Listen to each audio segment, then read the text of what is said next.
आप कोई नहीं की ना अभी। हम दो ही हैं शायद से। नहीं है तो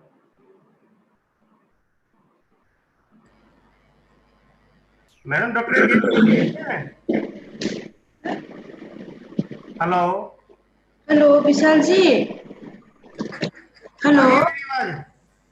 हाँ अभी आवाज आ रही है। आपका आवाज नहीं आ रहा है। मेरा आ रहा है क्या अभी? आपका साउंड नहीं आ रहा है। मेरा नहीं आ रहा है। एक मिनट, वेट वेट। हाँ बोलिए बोलिए, आपका आवाज अभी अभी आ रहा है क्या? एक्चुअली। अच्छा, ये डॉक्टर योगेश ने ज्वाइन किए? ज्वाइन किए हैं, अभी तेज कर रहे हैं कुछ, आपने एक्सेप्ट नहीं हाँ किया एक सर मिनट अभी। बस हो गया मैं कर लेता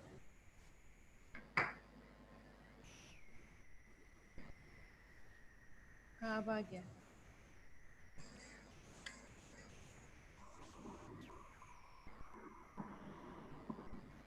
डॉक्टर साहब आपको होस्ट कर दिया मैंने। अच्छा ठीक है। अब आप मैनेज कर लीजिए, मैं ऊपर पैट का मीटिंग है ना। मैं भी होस्ट बना दीजिए मेरे को भी। आपको होस्ट योगेश जी बनाएंगे अब। Okay okay. और अभी मेरा आवाज आ रही है क्या विशाल जी? हाँ बिल्कुल clear. Okay okay thank you.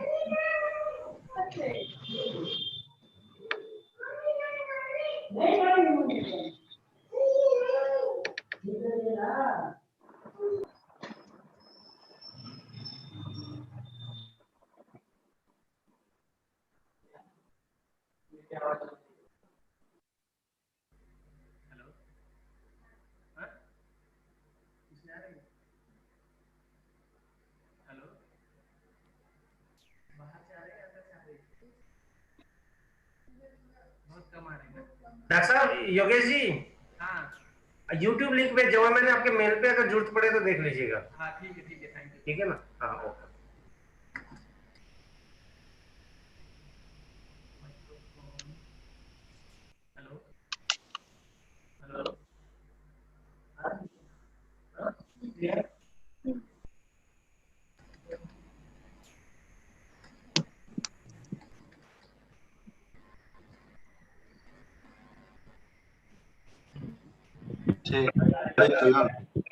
बेकार है।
No, audio is not coming.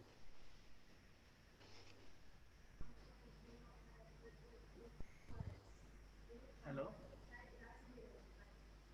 Hello, sir. Ah, okay. Ramarao sir from Twitter had joined. CA Ramarao sir.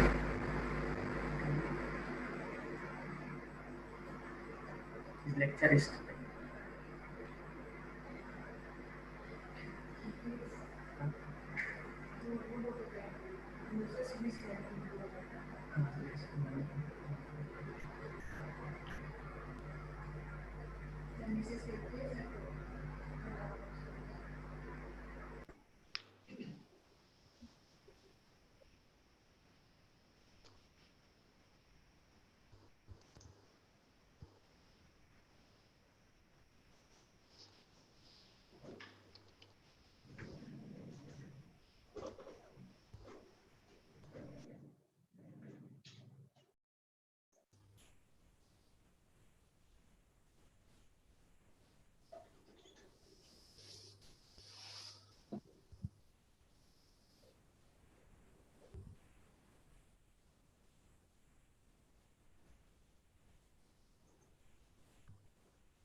तो ये आइडिया क्या है? ये आइडिया हमारा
Okay.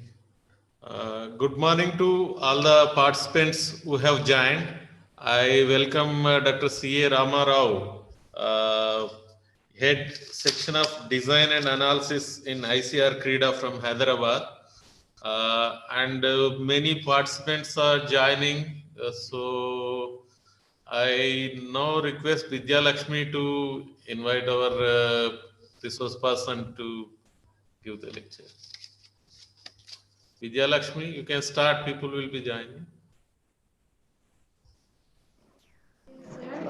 First of all, a very good morning to all the distinguished speakers of this training for today's session, and all the participants on this third and last day of the training program. To begin the session, I request Dr. Sanay MB Hodam to start today's lecture program. Dr. Sanay MB, please. Thank you, Dr. Lakshmi. To begin with today's program, we have the first lecture from Dr. C.A. Rama Rao from ICAR-CIPHET, who will be presenting on climate resilient agriculture, issues for agro-infrastructure. Before we begin with Sir's presentation, I would like to present a brief bio about Sir. Dr. C.A. Rama Rao Sir is currently Principal Scientist, Agricultural Economics, and Head Section of Design and Analysis at the ICAR Central Research Institute for Dryland Agriculture, Hyderabad, India. His current research interests included assessment of vulnerability and adaptation to climate change in Indian agriculture. He has worked over the last about 25 years in the areas of technology evaluation, technology adoption, impact assessment, natural resource management, climate change, etc. He has more than 80 research papers in peer-reviewed national and international journals and has presented a number of papers in many conferences, symposia, etc. He was a member of the expert committee appointed by the National Green Tribunal, South John, India. He obtained his doctoral degree in agricultural economics from the Acharya N.G. Ranga Agricultural University, Hyderabad, India, and master's degree from G.B. Pant University of Agriculture and Technology, Pantnagar, India. Sir, I request you to kindly give your presentation on climate resilient agriculture issues for agro infrastructure. Over to you, sir. Very good morning to everyone. I think I'm not able to share it. Host disabled parts. Dr. I think Yogesh, you have to enable me to share it, share the presentation. I'm getting a message that host disabled participants. Yogesh Kalna, please enable the sir to share his presentation. Allow him. I think as I get enabled, thank you NIDM, thank you CIPHET for giving me the opportunity to share some information on the topic that is climate resilient agriculture and what are the issues for agro infrastructure. I think now I'm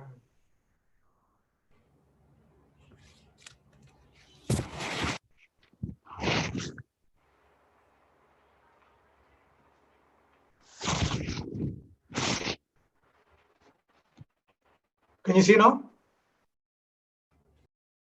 Yes, sir. Yes, sir. Yes, sir. Okay.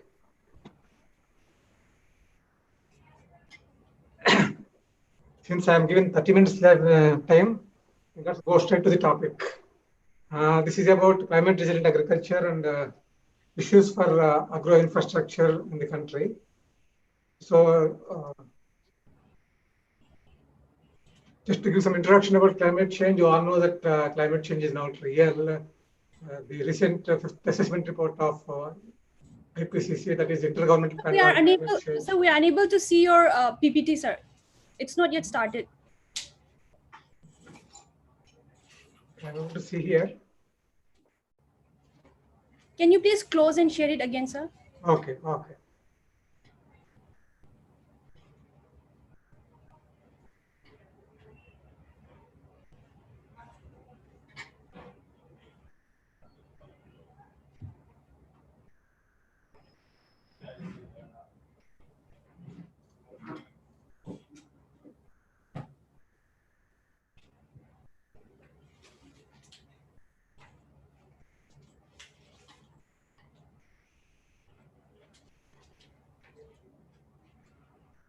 Now can you see?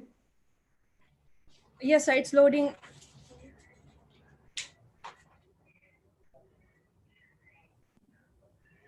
Can you see? Not yet, sir. Hello, sir. Shall I mail it to you so that you can share from your end? Sir, first open your PowerPoint and then share your screen. Shall I mail it across to you so that you can share from your side?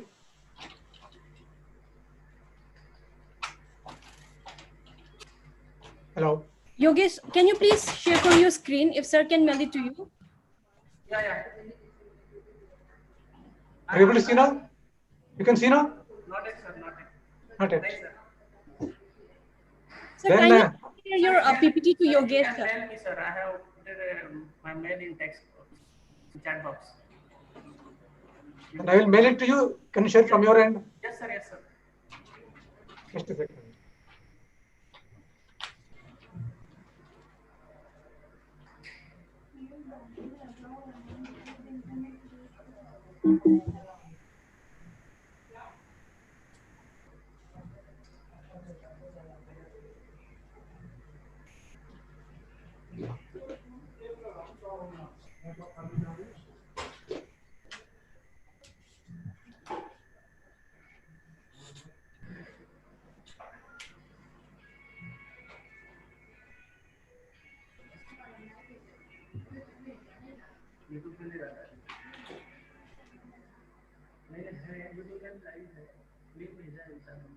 Please check your email. Just send email it to you.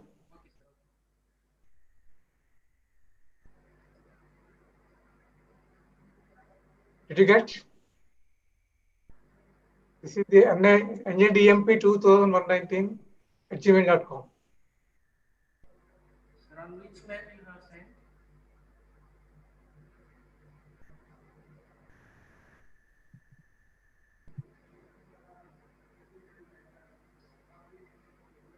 Did you receive?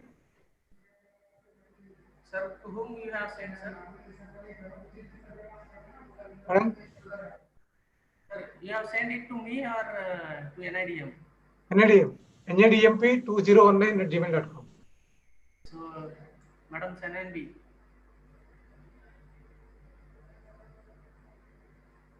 I don't have your email ID. I have on that. I have put it in text chat box. My mail ID.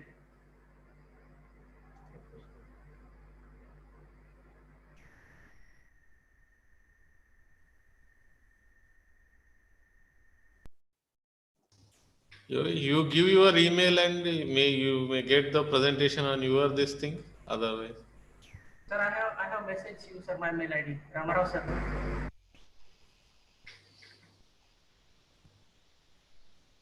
Hello. Hello. Sir, you may kindly send it to the Yogesh Kalnar email ID. He will. Okay. Okay. His email ID is there in the chart.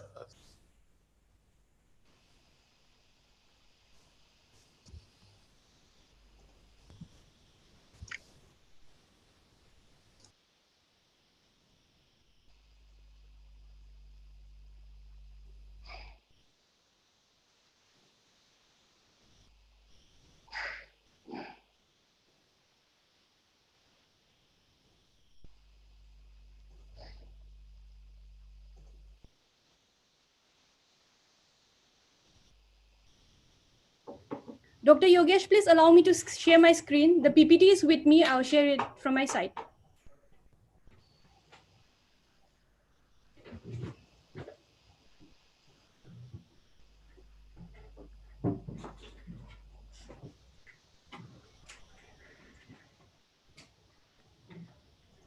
Dr. Yogesh, can you hear me?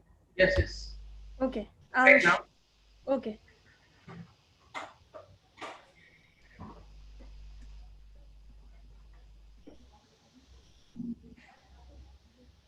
Is it visible now? I can see. Okay, I'll start. Can everyone see? Yes, sir. Now.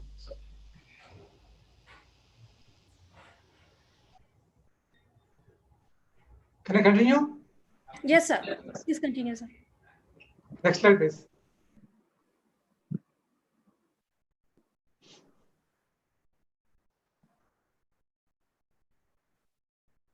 The recent IPCC fifth assessment report say that CO2 levels, the carbon dioxide levels and the nitrous oxide levels substantially exceed the highest levels known during the last 8 lakh years.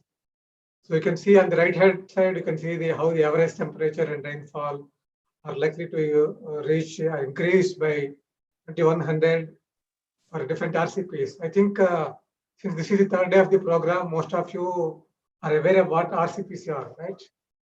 Can I assume or should I tell about what RCP is also? Can someone respond?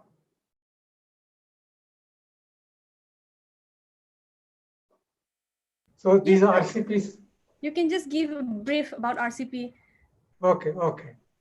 RCPs they are called representative concentration pathways. They are the global warming potential that is likely to reach by 2100. So there are typically 4 RCPs that the climate projections are made available for: RCP 2.6, 4.5, 6, and 8.5. These numbers indicate the global warming potential in terms of kilowatts per square meter.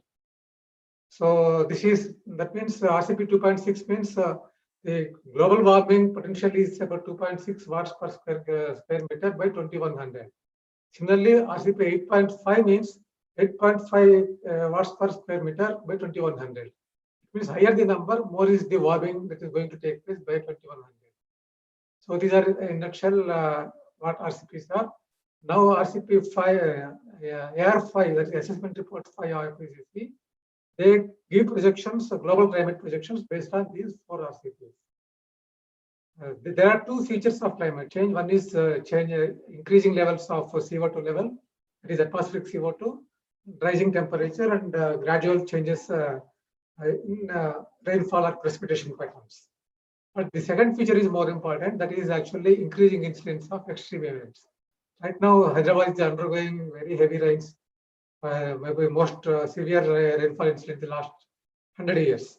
So this kind of incidents are going to increase over time as we go further into 21st century. So, but there are another issue that if you look at the temperature trends, both historical trends in the country, in the world, in any region in the country, they point to a different rise in temperature, maybe at different rates. For India, it's about 0.1 degree centigrade per decade, but rainfall patterns are not so certain. There are a lot of spatial variability in terms of rainfall patterns. So, and agriculture is one of the sectors. Agriculture is a biological activity. So any biological activity will be affected by climate and changes therein. And Indian agriculture being smallholder dominant, small farms, poor farmers, so even more, and we don't have enough capacity. So agriculture sector is more vulnerable to compare to other sectors in the country. Next one, please.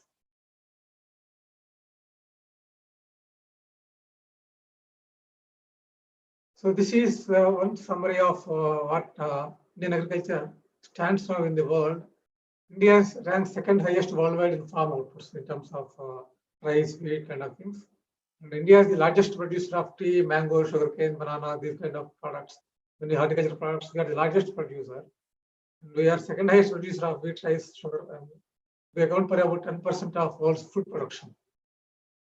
Next one, please.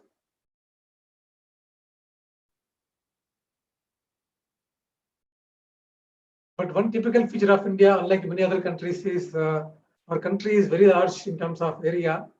And India and China account for about almost 35 to 40% of world's net zone area, and also world's largest irrigated area. These two countries have, actually India has the largest irrigated area. Though, in spite of that, India, more than half of the cultivated area is rainfed. And increasing frequency of extreme weather events, next slide I will see. We have diverse seasons actually, and any point of time, crop is in the field at one point, at one part of the country or the other. From January to December, you take any month, there is some crop somewhere in the country. So we have Kharif, we have Rabi, we have summer, late Kharif, early Rabi. So many seasons we have. We have a variety of large number of farming systems. But the typical feature of is that 86% of our holdings, farmers are small and marginals. In the sense that 86% of them has less than 2 hectares of land. That means 5 acres of land, very small, very tiny holdings. But that too, again, in 2-3 fragments. Even if it is all 4 or 5 acres of land, it is in one place, there will be some advantage. But these 4 or 5 acres of land is also in 2-3 different places. It's called actually fragmentation. Next one, please.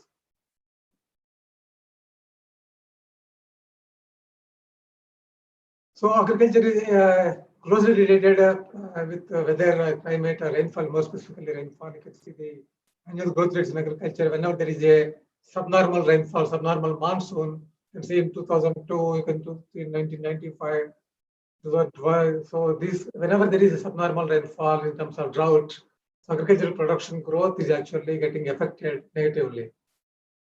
Next one, please.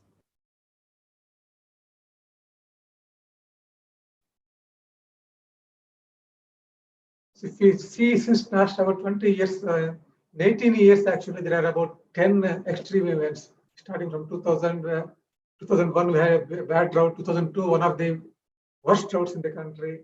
2004, again, July was the driest month for many years. If you come into the recent past, we have 2014-15, where we have cyclones like Hudud in AP, we have Kerala floods in 2017 or 16. So we have J&K floods, Jammu and Kashmir floods, hailstorms. So every 2-3 years, there is one extreme event which is actually getting a kind of disaster for that region. So what is a disaster? Can anyone say that what is a disaster compared to, say, are all droughts disasters, or are all cyclones or floods disasters? Or only few floods or few droughts are disasters? A normal drought or normal cyclone or flood differentiates from the disaster in the sense that when the intensity and extent of the extreme event is so huge that the resources available within the system are not enough to cope with. So you need very substantial external assistance. Suppose if the state is affected, it requires resources from the country, other states or from the national central government. If a household is affected, it needs assistance from neighbors or relatives, friends, community kind of things. If one district is affected, it needs assistance from other districts within the states. That means when you are not able to cope up with the problem by your own resources, it needs the assistance from external resources or external actors or agents. So that is called actually disaster.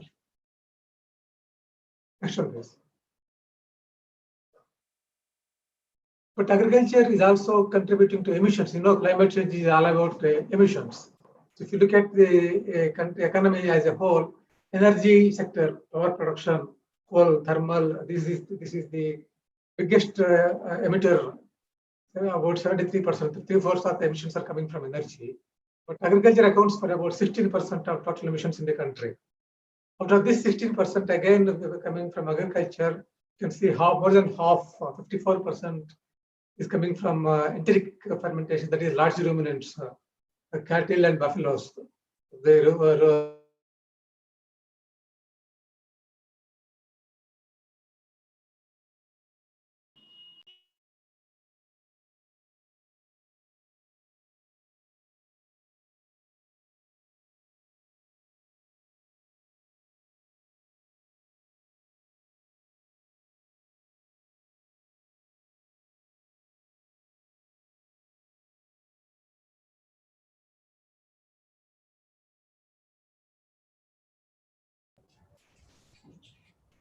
I think there is some internet connection problem with sir. I'll just call him and ask him.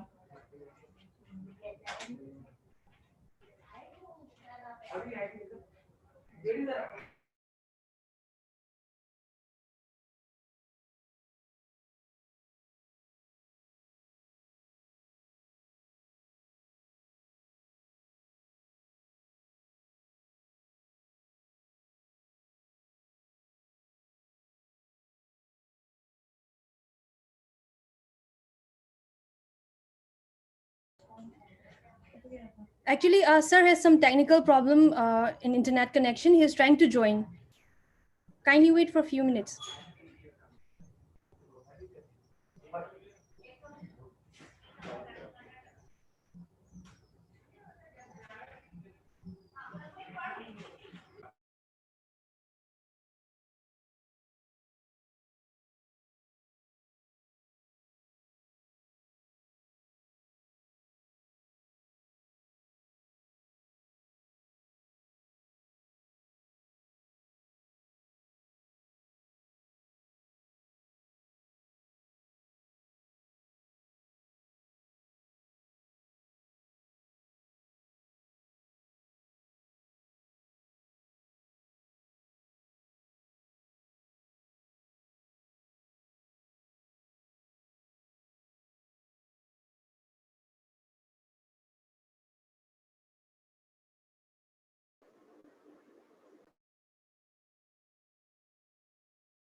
Hello, can you hear me?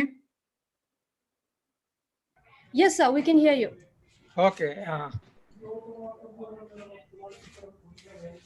Agriculture accounts for 16% of emissions. Out of this 16%, again, more than half is coming from enteric fermentation of large ruminants. And rest is coming from rice cultivation and agriculture soils. When the soils are left fallow, actually, they lead to some emissions. And also fuel burning, these kind of things. Next one, please. But India, you are aware that we have committed to certain emission reduction commitments by government of India, which says that the emission intensity will be reduced by 30%, one third, from the 2005 levels. This intensity is actually, it is nothing but for 1 unit of GDP, how much emissions we are producing. So as far as agriculture is concerned, actually we are on right course. We are more likely to reach the commitment of 35% reduction in emission reduction from agriculture GDP. Next one, please. If you look at the emissions of since this CIPHET is involved, I thought of sharing some data on emissions in food processing of how from wheat production to chapati or other food products you can see there. So you can see that mutton is the highest emitter. Mutton processing is the highest emitting processing, but the least one is actually banana. So you can see how when you process foods, post-harvest processing of foods, what is the likely emission that you are going to produce. You can see here. Next one, please.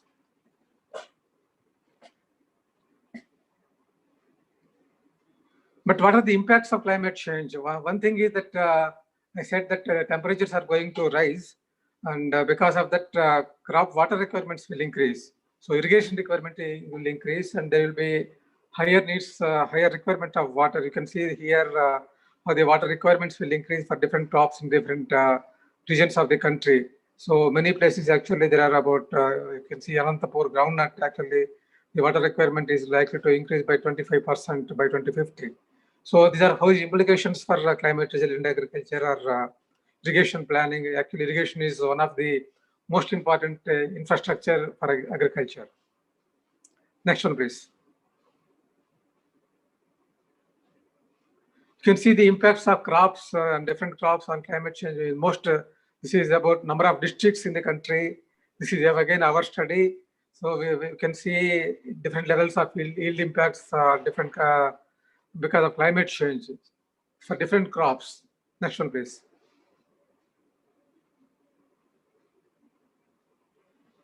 This I will skip because we don't have that much time. So essentially it says that climate change is going to increase both droughts and rising temperature or heat stress. And historically, we paid more attention to rainfall deficit, but not to temperature variations. Next one, please.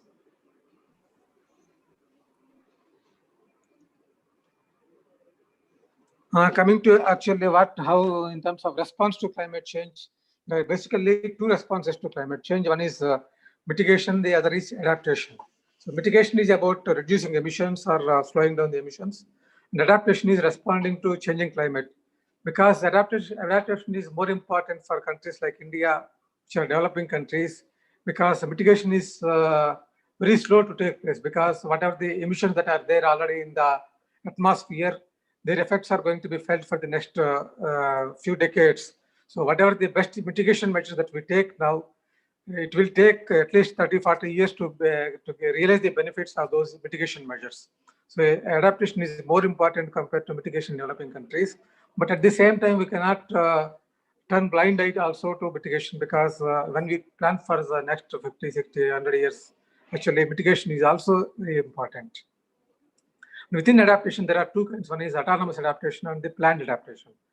Autonomous adaptation is that at the individual level, the farmers, at the government level, at the system level, at the community level, we tend to respond to climate change or changing climate without actually making planning for them. Suppose when you say that when you see that onset of monsoon is getting delayed for 4 or 5 years, we adjust our sowing dates accordingly. So this is a kind of autonomous adaptation. So we also change varieties, and also the agriculture research or technology development process evolve technologies in the evolving climate. When we release a variety today, so this technology or this variety is released after testing for the last 3 or 4 years. Not that we are releasing a variety which is tested 30 or 40 years back. That means we are actually some kind of autonomous adaptation is already happening. That's why though the climate projections impact studies say that yield levels or production levels of many commodities and crops will decline because of climate change. If you look at the last 30, 40, 50 years data, there is no crop in the country where the yield levels are declining. So the autonomous adaptation is responsible for that. You can see any crop, right from rice to sorghum or wheat, any crop you take, the levels are increasing only, maybe at sometimes faster rate, at sometimes slower rate, but the levels are only increasing. So, but if you want to completely or minimize the effects of climate change, we have to do some what is called planned adaptation. You have to consider climate change more explicitly into your research process or technology development process and extension systems or all development programs. Only then it's possible to minimize the impacts of climate change. Next one, please.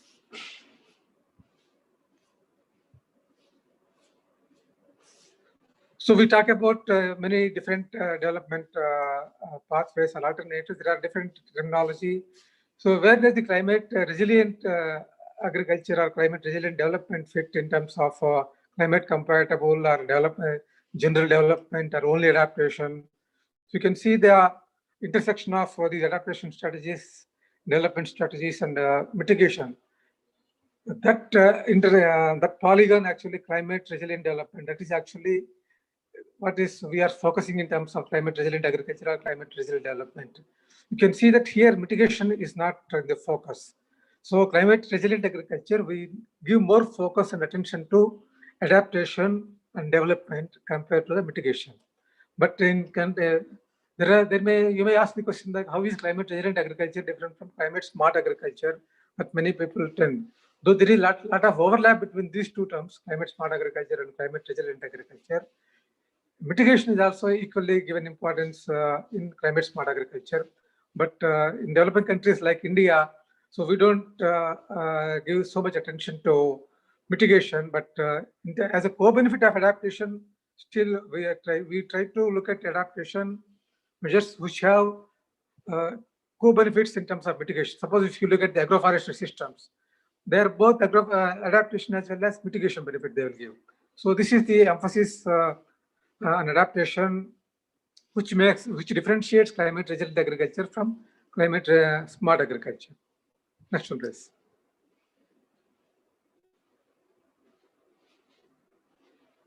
So in order to respond to climate change, many of you know that government of India started, there is something called National Action Plan on Climate Change.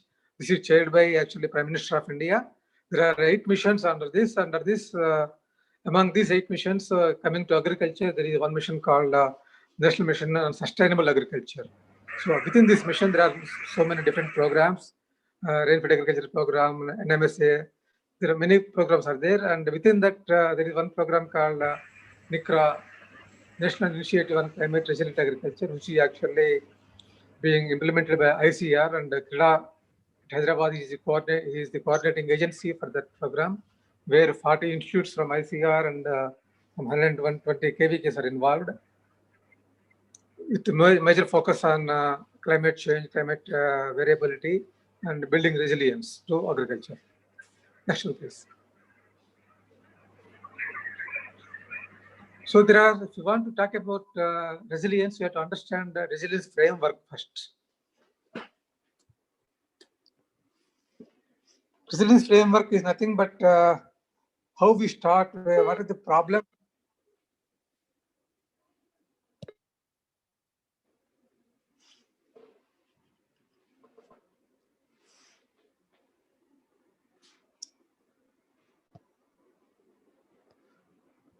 So there is a large socio-economic context where we all live in terms of environmental factors, economic issues, institutional factors. And there will be level aggregation where the shocks are going to happen. Is it the farm level, household level, village level, community level? So there will be natural hazards which are actually impacting. And when when the communities or systems are exposed to these shocks, their livelihood assets will be, again, many of you are aware that livelihood assets there are five types of livelihood assets: social capital, human capital, financial capital, physical capital, and technological capital. So depending on what you have in terms of these capital resources, and what are the structural process that we have, the governance systems and livelihood, they will lead to different livelihood strategies. So depending on how sensitive you are, they may lead to resilient pathways or vulnerable pathways. If you adapt a resilient pathway where can bounce back to the normal situation after the shock, or you can, if you are, you can even improve compared to what you were earlier, or you can coming back in terms of better food security, in terms of nutritional outcomes, in terms of environmental security. But if you look at, if you take the vulnerable pathways as opposed to resilient pathways, again, it will lead to food insecurity, malnutrition, this kind of things again. Next one, please.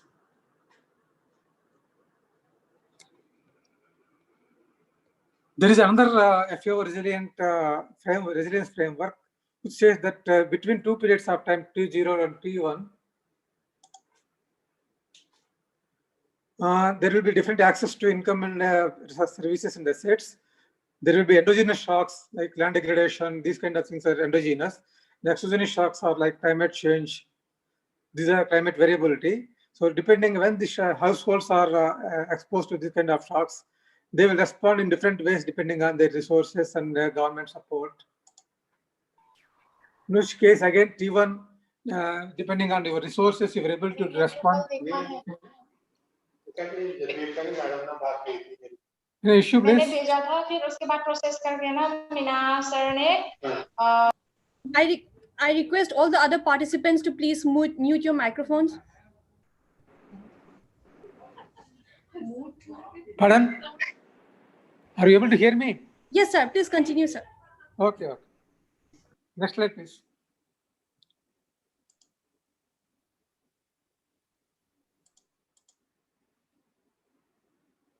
In terms of NICRA, actually, we came up, we are also, since we are spending some money on NICRA, which is actually public money because it's a Government of India project.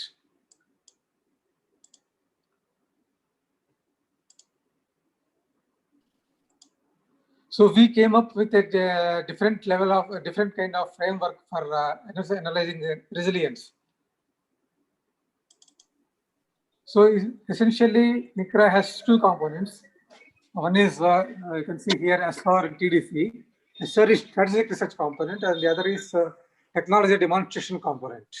So in strategic research, we are trying to develop the technologies, the strategies for longer term. So that those technologies will be adopted by farmers and communities. In the long run, we will become more climate resilient. But without losing time, we also want to demonstrate certain technologies which are also proven to be helpful for dealing with climate variability for situations like drought or flood or inundation kind of things. So these are the two components. And again, there is a crosstalk between these two components, strategic research and technology demonstration components.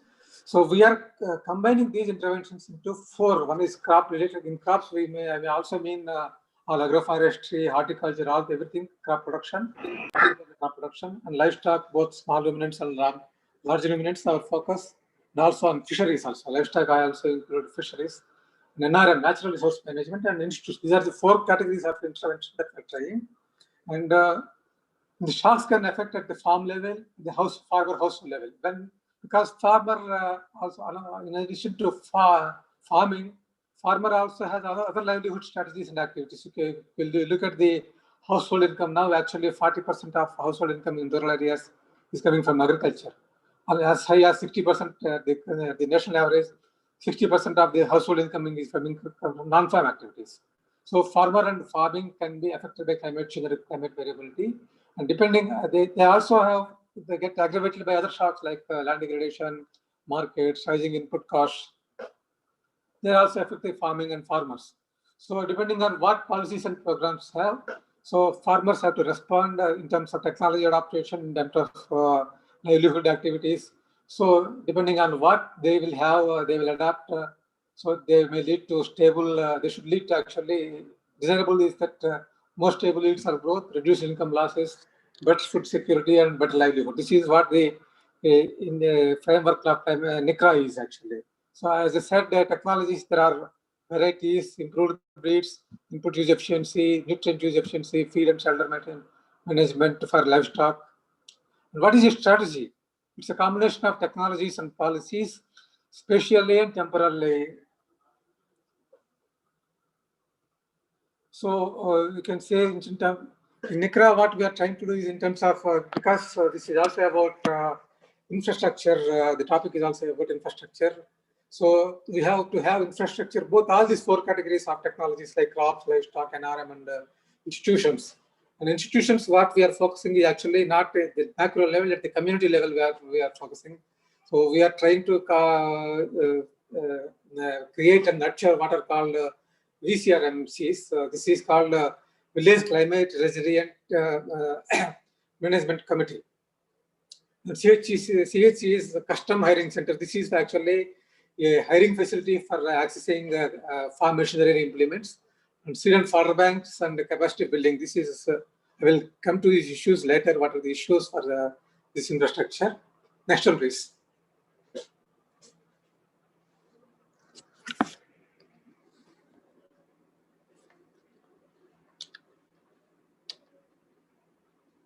In terms of, again, in climate change, actually, there is a lot of jargon in terms of what is vulnerability, what is resilience, what is adaptive capacity, what is impact.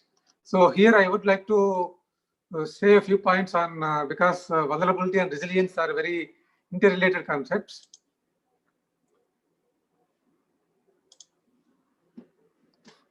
You can see resilience and vulnerability as, you can say that they are somewhat opposite concepts. Vulnerability is actually a social concept, and resilience is actually a natural science concept.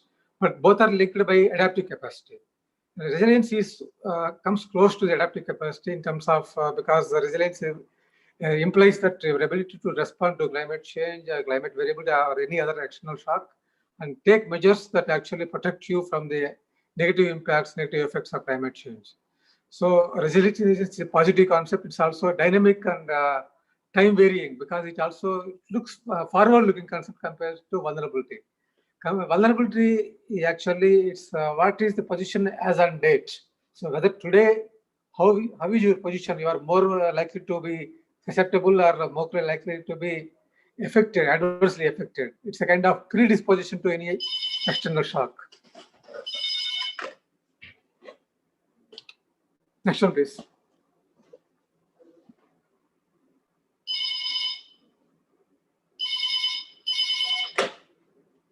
So as I said, the resilience is a propensity of a system to retain its organizational structure and productivity following a perturbation. Perturbation means, again, shock or climate, maybe drought or those kind of things.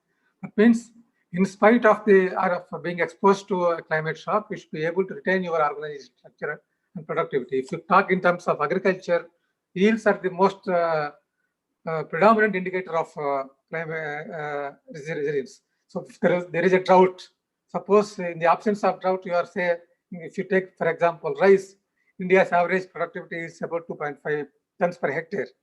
So even in the drought conditions, if you are able to produce anything close to 2.5 tons per hectare of rice, that means you are resilient. Instead of producing 2.5 tons, if you produce half ton or 1 ton, that means you are highly vulnerable, or you are not resilient. So it actually captures the ability of the system to respond, anticipate, absorb, and accommodate the problem, and restore itself. So when the drought, suppose there is a 30-40% of rainfall drought is there, still you are able to provide irrigation, or you are able to adapt a variety which is actually drought resistant. So by various combinations of these measures, resilience enhancing measures, are able to produce a normal yield. So then it is called actually resilience. So climate resilient agriculture, CRA, which actually is that agriculture that reduces poverty and hunger in the face of climate change, and also improving the resources, it depends on for future generations. It should not compromise on the ability of future generations to produce their own food. So that way it also captures an element of sustainability also into it. That means resilience is a part of sustainability also. It supports also climate resilient agriculture, support food production systems at local as well as regional and global level, socially, economically, and environmentally sustainable aspects. Next one, please.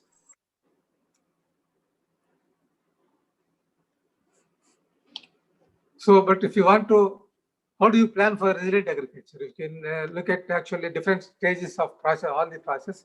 One is analysis stage. So at different levels it can be done. So what is the analysis? First is you have to build the capacity in terms of training or knowledge impartment. So for what are the hazards that are likely to occur because of climate change? Who is more vulnerable? Who is less vulnerable? And what are their capacity in terms of adaptation? And what are the capacity to respond to climate change or variability? So what is the result of this analysis? So it should give you a spatial or temporal picture of communities or districts or ecosystems or different value chains in terms of identification of systems or districts or communities that are more risky or less risky or more hazardous, more less vulnerable, the kind of things. So then once you do this, we have to kind of, the next two parts is actually implementation. You have to plan for programs in terms of water resource planning, in terms of your agriculture interventions, in terms of livestock interventions. So governance, what kind of government support is required, what type of policy advocacy policies are needed for that. So this is early part of implementation. Then actually implementing that, we have to mobilize resources. We have to coordinate at different levels, right from the village to the farm households to village to community to blocks or districts to state, and finally at the center or state national government, maybe at the global level ultimately. So because once we say that Vasudhaiva Kutumbakam or India says that it's the good of everyone in the globe or in the universe, that is the actually Indian philosophy is. So at the global level, actually we have to global welfare, we have to speak about global welfare. So the action is local, but thinking should be global. And once you implement these programs, so you have to say whether the risk is reduced or resilience is improved. So we have to again coordinate, monitor in terms of that. Then final stage is evaluation and learning, because we have to, it's a continual process. Implement a program, monitor, evaluate, learn from it, and plan for the next program. It's a continual process. The first step is actually, as I said, analysis. You have to have a map or any other special feature. There can be different tools. Map is one tool. So at what level you are actually planning. If you are planning at a country level, maybe state or district is unit. But if you are planning at a block level, maybe your villages are units. If you are planning at the village level, households are unit. If you are planning at village at the household level, your farm, non-farm, within the farm, intra-household dynamics, who is more likely to suffer from climate change, who is less likely to suffer. So depending on the scale of analysis that can be done. So accordingly, your data needs will change, your analysis methods will change. Next one, please.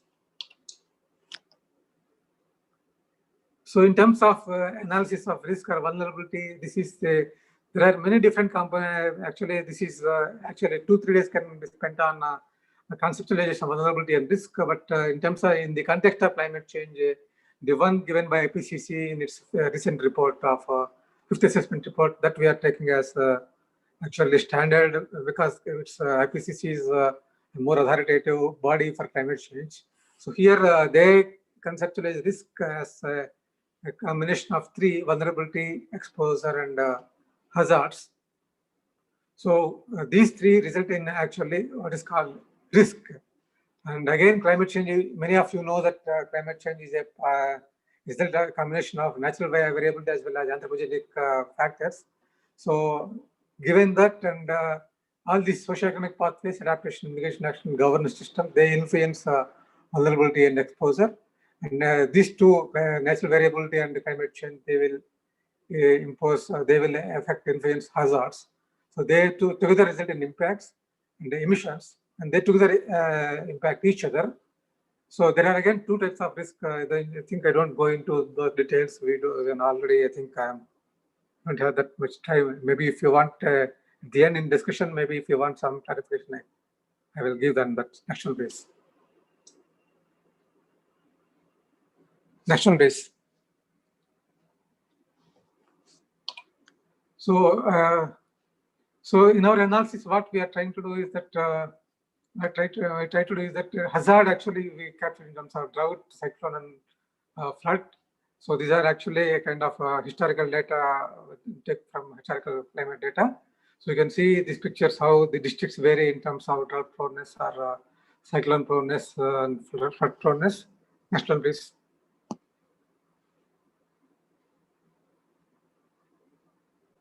Next one, please. Next slide, please.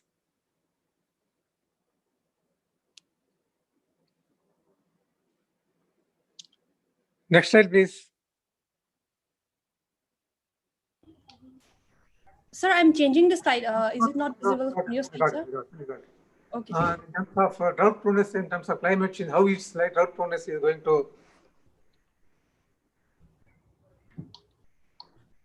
I missed two times. The temperature, maximum temperature is, you can see the left-hand side, actually, this is the baseline temperature, how it looks like average temperature, different parts of the country.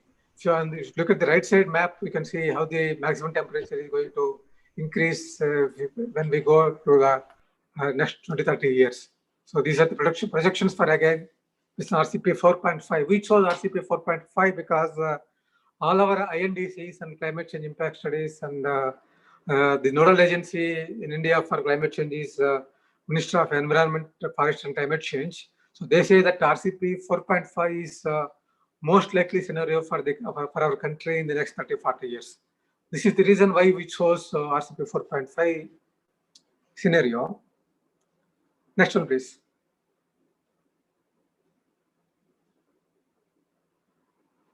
So as I said, as I showed in the previous figure 3-4 slides back, risk is a combination of exposure, vulnerability, and hazard. So this is how the climate change risk looks like for different parts of the country. You can see the districts in Rajasthan, Eastern UP, some in Bihar, West Bengal, and also in here in Northern Orissa, some in Kerala down south, in some northeastern states. The climate change risk is going to be very, very high. And many other districts in Madhya Pradesh, Maharashtra, Karnataka, and even UP also. So the climate change risk is going to be high unless you, because for countries like India, we have very limited resources. So if you want to make efficient use of resources, we have to target and prioritize. What are the regions which are likely to be most affected by climate change or climate variability? Then you have to allocate more resources to those places or those regions. And accordingly, you can, as the resource, more and more resources are available, you can go on going to less problematic regions. So if you have given some limited amount of resources, these are the places you have to invest first for resilience building. Next one, please. As I said, we are trying to promote different climate change or climate variability. We are trying to address these kind of issues through different measures. So one thing that comes to anybody's mind is that infrastructure. You can see on the top left, this is called high throughput genomics facility. This is in Krida. Such facilities are in 5-6 places in the country. One at IARI, one at Indian Institute of Horticulture Research, Bengaluru, one at Baramati in Maharashtra, Pune district, one in Shillong in Northeast. So these are kind of, when you talk about today's topic, this infrastructure, this is very, very key aspect if you want to address the long-term issues of climate change, research infrastructure. So research infrastructure is very costly. It costed about 10 crore rupees to establish this in Krida. So it costs about another 70 to 80 lakhs to run this facility for each year. So this is the cost involved. So setting up this kind of infrastructure, it is actually first knowledge intensive, skill intensive, and also you have to have continued support in terms of manpower, in terms of budgets, in terms of budget release, budget utilization also. So though this is not directly related to this kind here, I would like to point out that the way the research organizations are monitored or evaluated or assessed along with any other line department. Actually, it's actually very inconvenient to judge research outputs as in case of line departments or development departments. Maybe there is a case for tweaking some kind of GFR rules for research organization, because if you want to establish facility like this, it costs 10 crores, and if your budget release, budget procedure in terms of tendering, all these kind of issues, sometimes you have to respond within days, 2-3 days. But if the budget exceeds beyond certain limit, actually, one has to go through tendering. It's time-taking process.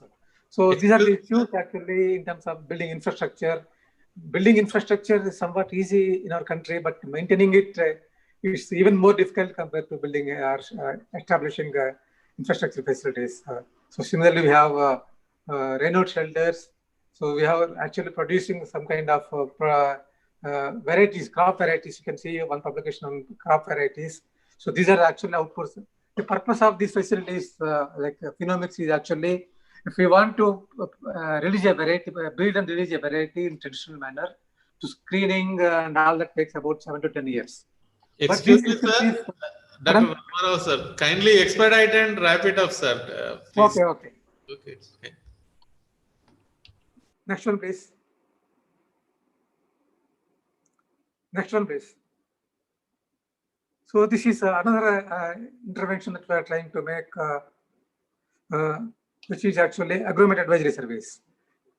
Not at district level, at the block level, because IMD gives a district level, but sometimes these district level advisories are not relevant at the block or village level. So we are trying to fine tune and further scale down these advisory services. This is again where we need a lot of infrastructure in terms of weather stations, in terms of building capacities, in terms of scientific capability, in terms of communication networks. So this is another kind of infrastructure issues for climate resilient agriculture.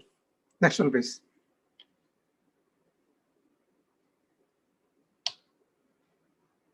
So we are trying to reach farmers through various mobile networks, mobile apps we have developed, and you can see different. This is a pest management, timely advisories to pest management for the farmers. Again, this needs information infrastructure for both ways. Both the farmers has to upload the field situation to the experts, and again experts have to have a look at the situation, respond back to the farmers. And again, you have to have infrastructure for taking up plant production measures. We have initiative like CAR-CIPHET in Maharashtra. There are different state governments are taking up different measures. Again, there are agro-advisory infrastructures. Next one, please. So this is actually to sum up what kind of institutional infrastructure, the interventions and the related infrastructure that are needed for a more climate resilient agriculture. Next one, please. This I will skip. This is actually to show that whatever we are trying to do in terms of climate resilient agriculture, they are giving benefits. This is a methodology aspect. I think I will skip the next 2-3 slides. You can go to next slide. Again, this is somewhat, this is to show that what we are trying to do is actually leading to better resilience. This is actually kind of measuring the impacts. This is also, next one, please. Next one. In terms of, so when you need, we did a study in the country from 50 districts. So you can, if you understand what are the barriers to adaptation for resilience, you can understand the infrastructure requirements. So you can see most important barriers are availability of improved seed. Again, here if you want to make available the improved seed, we have to have breeding work going on that needs research infrastructure. You have to make available the builder seed, nuclear seed kind of things. You have to have seed production facilities, seed distribution facilities. This is the kind of research and seed infrastructure we need. And inadequate access to irrigation. There are a whole lot of issues in irrigation infrastructure. We have infrastructure like bigger dams, small rainwater harvesting structures, bore wells, groundwater irrigation. So all issues are, groundwater over exploitation, power subsidies, power availability. And again, when we invest more in power, again, it leads to inefficient use of power, then it leads to more emissions. So this is and that leads to maladaptation, again more climate change.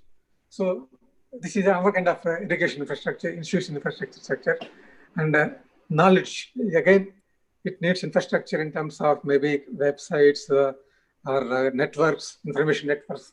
So you have to disseminate knowledge, learnings, and all those things, cross learnings, and weather forecasts, forewarnings, advisories, and credit infrastructure in terms of banking, cooperatives, FPOs, capital, access to capital, and savings. It's okay. It's not.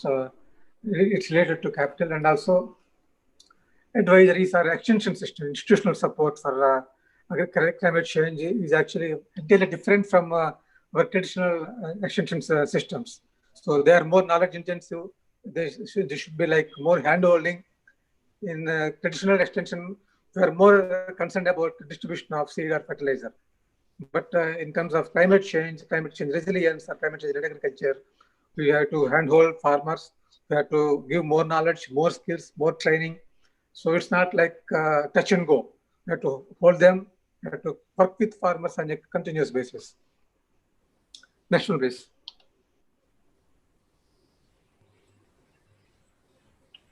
So if you look at what farmers are expecting actually in terms of drought management or in terms of flood management, you can see the third column, infrastructure related issues are there. You can always say you can connect to the earlier side also.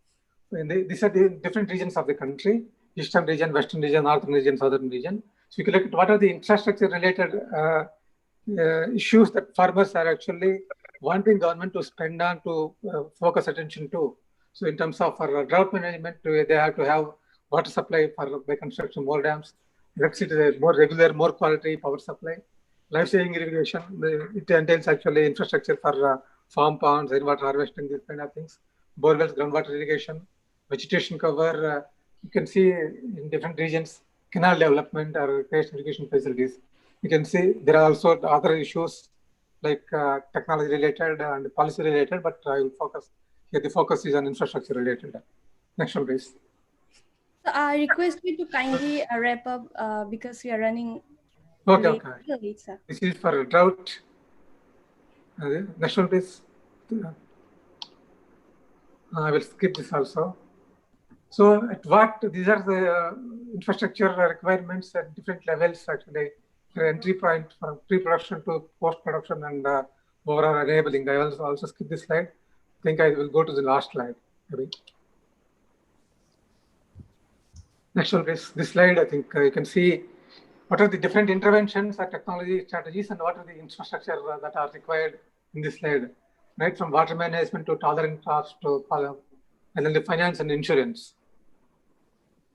Next one, please.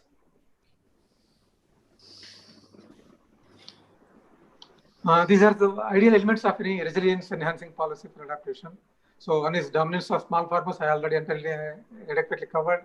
And the policy should be able to be flexible to target diversity for better targeting. And the policy should be cohesive in terms of bringing together different organizations, both from the government sector, from the civil society departments, and the development departments. And it should integrate climate information into risk reduction and development planning. And we have to identify best practices within the country, outside the country, and also plan for scaling out human, physical, and financial resources. Next one, please. These are the major issues for any infrastructure issues. One is for any climate change policy or resilience. One is imparting shared vision and goals across, right from the Prime Minister to the block level or village level officers. So having a goal in terms of climate change, in terms of vision, is very, very important. And there are many knowledge and information gaps, because when we say climate change, what is going to happen at different districts at the different scales, blocks. So that is very, very important. Unless we know what is likely to happen, we cannot respond properly. Otherwise, the chances of maladaptation are going to be active, because the cost of adaptation is very high. Similarly, the cost of maladaptation is also very high. And there are also capacity gaps in terms of awareness, knowledge, skills, they have to be addressed, and there are constraints to convergence in because it entails collaboration and convergence between different departments and different agencies. But there are many constraints to convergence and collaboration. Each development department has its own objectives and goals. So sometimes there will be conflict of objectives between different development departments. So that is actually very, those differences are obvious and rational. Still, we have to find a balance to how to work together. And there are development in terms of poverty, nutrition. So in the rush for climate change, if we cannot afford to be complacent on development deficit in terms of poverty or malnutrition, we cannot ignore these deficit, these kind of issues. And also financial resources. Though there are many funds globally, climate change fund, green climate facility, but many of them do not actually support private players to access those funds. And also the demand side gap in the sense that if you want to apply for a project proposal to get funding from them, the documentation is very rigorous and very intense documentation is required, and not many of our agencies involved are actually have the capacity to prepare documents for getting money for resources from those kind of climate change funding facilities. And climate change is inherently uncertain. This is actually uncertain, and sometimes if you spend money, still we may not be able to demonstrate the utility of that money or that investment. In which case, actually getting the support of policymakers or donors may be difficult. I think this I will skip this just to show the spatial variability in the country in terms of infrastructure. Next one, please. I think I'll stop here.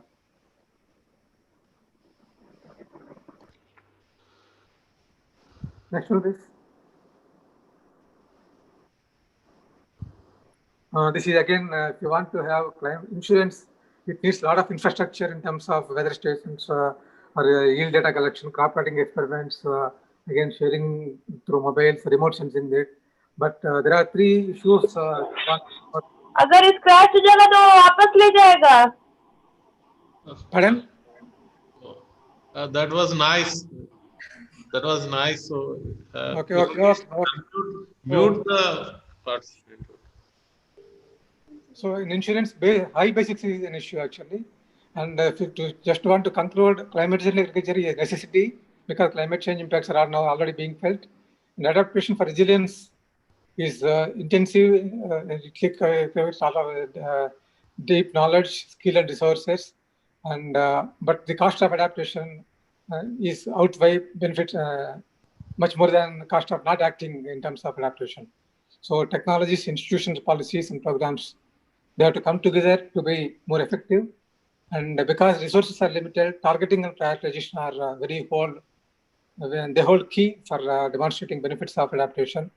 And the capacity building of stakeholders at different level, administrative layers, right from state to district to block and community levels, they very, very much different spheres, maybe water sector, agriculture sector, or processing, marketing, post-harvest, this kind of is very investment in the infrastructure is essential.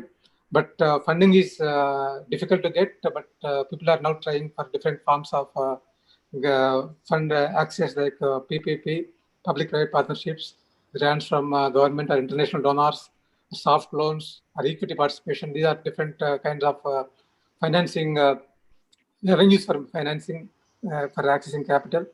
And the commitment at the highest level of policy making is most important if you want to make progress in terms of climate resilient agriculture. I think that's it, I think. Thank you.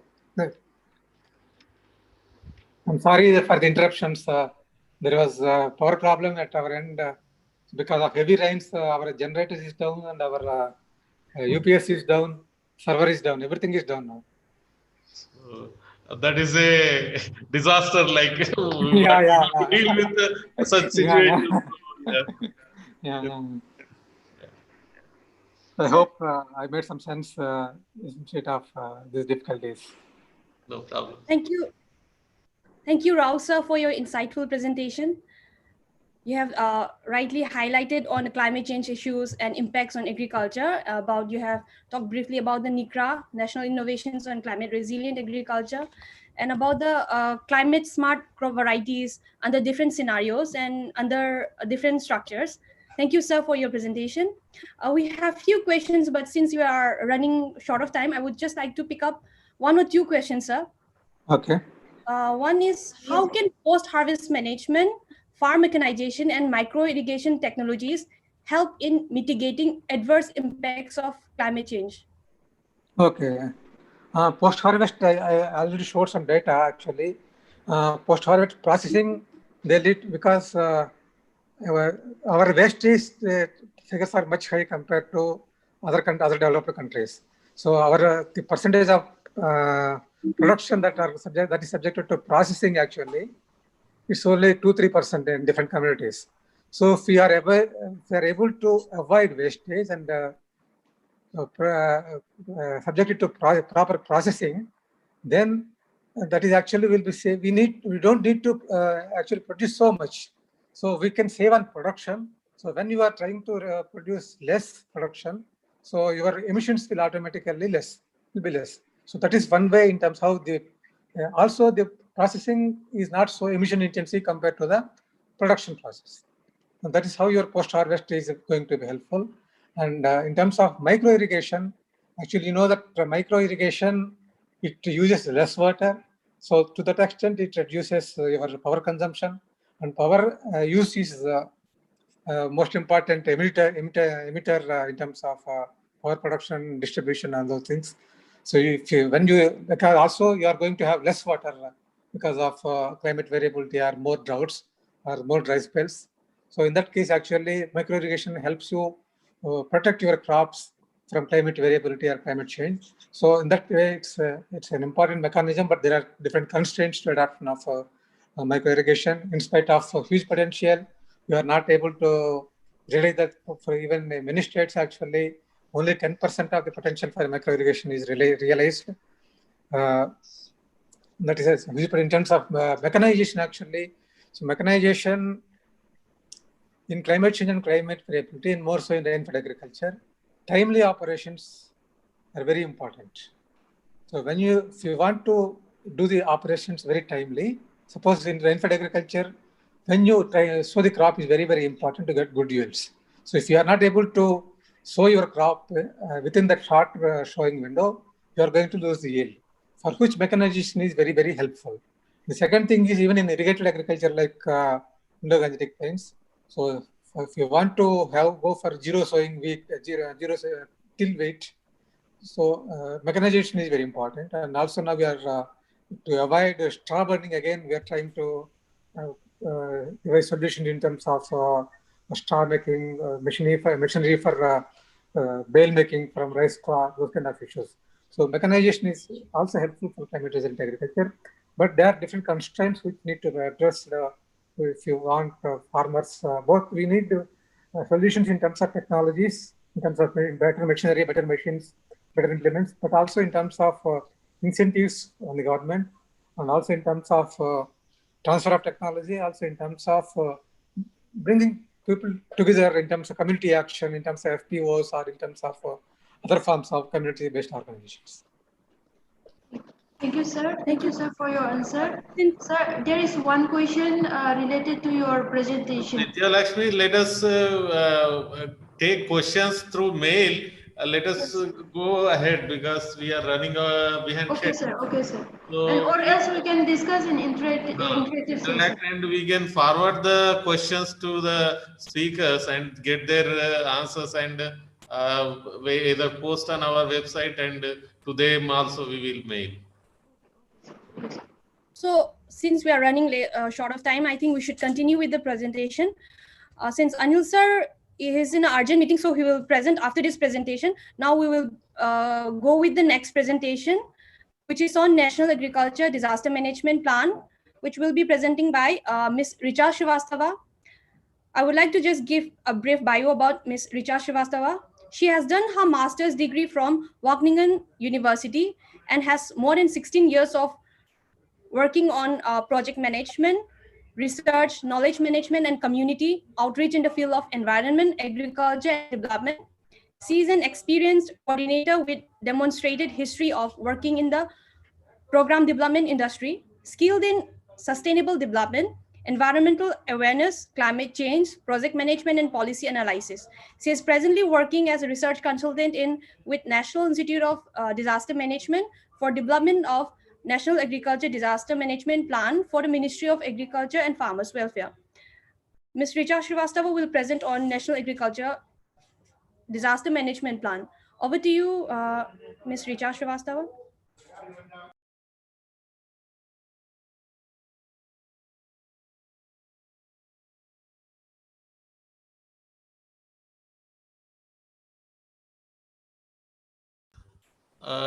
Dr. Engineer Yogesh, mute all the participants and only speaker and host you unmute, because sometime in between noise is coming. So you mute all and allow only speaker and others, host and co-host to unmute. Okay. I have muted, sir, but sometimes someone get unmuted. Sir. Okay.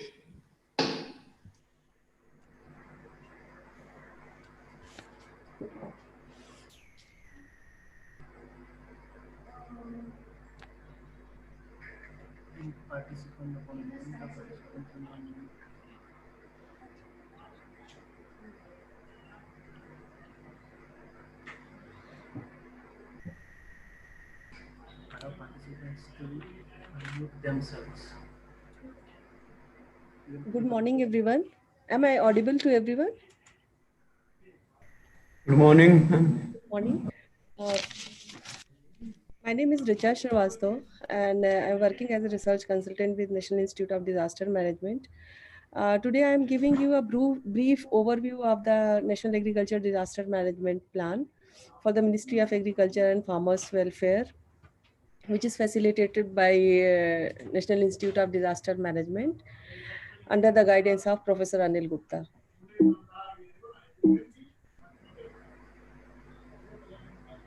So the context of the plan, that why we need this plan, as per the Prime Minister's Agenda 10 and according to the Disaster Management Act 2005, it is mandatory for every ministries and institutions to have their own disaster management plan.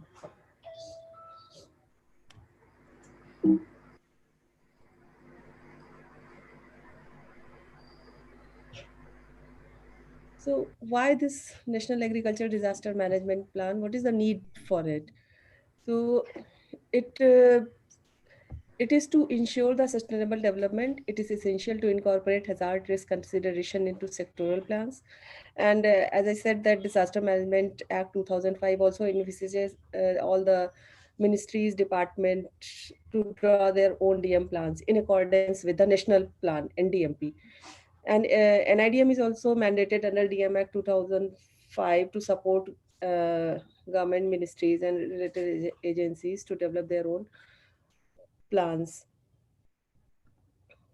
So the objective of this National Agriculture Disaster Management Plan is to ensure the protection of infrastructure, properties, and resources under the ministry and its department from disaster and extreme events, and to ensure the activities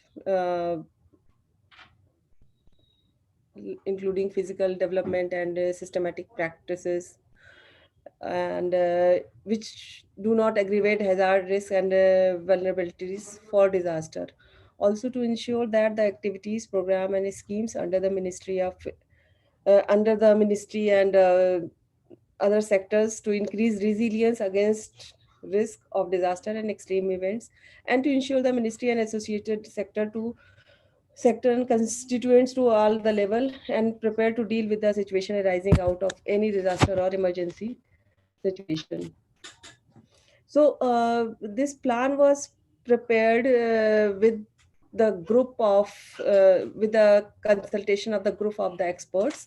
So we have prepared a working group from the different government agencies like IMD, CREDA, DARE, NAM, NRRI, and other institutes also like Agriculture Insurance Company of India. So experts from these institutes have constituted a working group who helped us in preparation of the plan.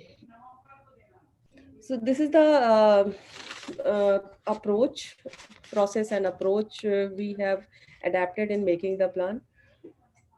And this is the glimpse how the project started and what were the while making the plan for ministry, and what were the steps we have taken while making the plan, which included consultation, workshops, meetings with nodal officers of all the divisions of Ministry of Agriculture and Farmers Welfare, facilitated hazardous vulnerability and capacity building exercise with all the nodal officers of Department of Agriculture and Cooperation and Farmers Welfare and their institutes. So the draft came out in a different versions, and it was a very exhaustive exercise. And finally, it was presented before the Secretary of Ministry of Agriculture, which was with few comments finalized and sent to NDMA.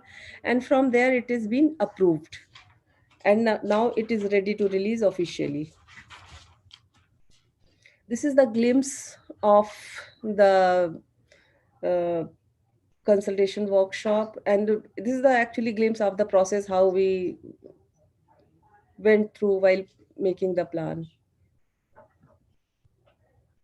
The HRVCA workshop we conducted with all the nodal officers of the ministry, interaction with the officers, then workshop again to work on draft plan. And the content of the plan includes two parts. Part one is a national component, and part two is ministry's own buildings and infrastructures plan. So part one is consist of 12 chapters. I'll give a brief outline about each chapter. The chapter one provides an overview of the agriculture scenario in India, comprising of key challenges of Indian agriculture, including climate change and disaster-related specific challenges, institutional mechanism to deal with the agriculture sector in India, primarily looking at the role and functions of the Ministry of Agriculture and Farmers Welfare. This chapter one also gives the context, rationale, purpose, and objective of preparing the National Agriculture Management Plan. Then chapter 2 is a very important chapter of this plan, which is HRVCA, which stands for Hazard Risk Vulnerability Capacity Analysis. This HRVCA chapter analyzes the hazard, risk, vulnerability, and of various elements of the agriculture sector from disaster and climate change perspective. It gives an overview of key element of vulnerability which the agriculture sector faces, such as exposure, sensitivity, and adaptive capacity. It details out the environmental, social, physical, and economic vulnerabilities of the agriculture sector. And the chapter also analyzes the existing capacities and knowledge gaps and suggests key area for improving the capacities to deal with the impact of disaster in climate change. Then chapter 3 is disaster prevention and risk mitigation strategy, which talks about the disaster prevention and mitigation measures for each hazard, such as drought, flood, cyclone, etc. It highlights the roles and responsibilities of the agencies at the national and state level. For each hazard, the role and responsibility of the agency at the national and state level presented under understanding vulnerabilities and risk, interagency coordination, structural and non-structural measures, capacity development, and climate risk management. The chapter 4 talks about the mainstreaming disaster risk reduction with the plans, programs, and schemes. It talks about the mainstreaming different aspect of disaster risk reduction into the plan, policies, and schemes of the ministry. Then chapter 5 is inclusive DRR, which emphasizes the importance of the disaster risk management in context to vulnerable groups. It details out the various programs and schemes of Ministry of Agriculture for vulnerable groups and their linkages with the disasters. Chapter 6 is coherence with the global agenda, which gives an overview of the policy framework of disaster management, climate change, and sustainable development. It details out the Sendai framework for disaster risk reduction, sustainable development goals, and Paris climate agreement on climate change, and establishes the linkages with these policies through a framework. It shows the Ministry of Agriculture's initiative contributing to these policy framework. The chapter 7 is capacity building, which gives an overview of capacity development activities of the disaster risk reduction. It entails the capacity building themes for disaster management, role of NIDM in capacity building on disaster risk reduction. This chapter also identifies the capacity gaps and details the capacity building strategies. The chapter 8 is coordination, horizontal and vertical linkages, which presents the institutional framework along with the role and responsibilities of the concerned department to deal with the various disasters. Chapter 9 is preparedness and response plan, which mentions about the preparedness and response measures for various disasters. It details out the standard operating procedures, including specific tasks, responsibilities, and time frame for preparedness and response for dealing with the various disasters. Chapter 10 is recovery and reconstruction, talks about the post-disaster need assessment, sustainable recovery framework, and build back better approach for the agriculture sector. Chapter 11 is budgetary provision, is about financial provisions, and chapter 12 is mentions about the plan review and updating mechanism, which talks about the review of the plan every year, and every third year it will be updated. So it's a very comprehensive plan.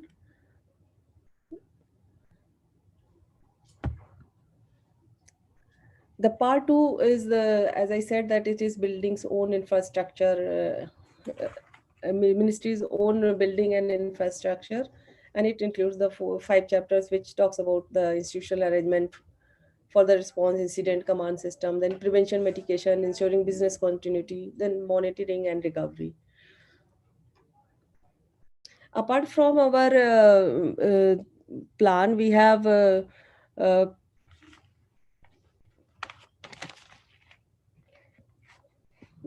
prepared some publications and training materials.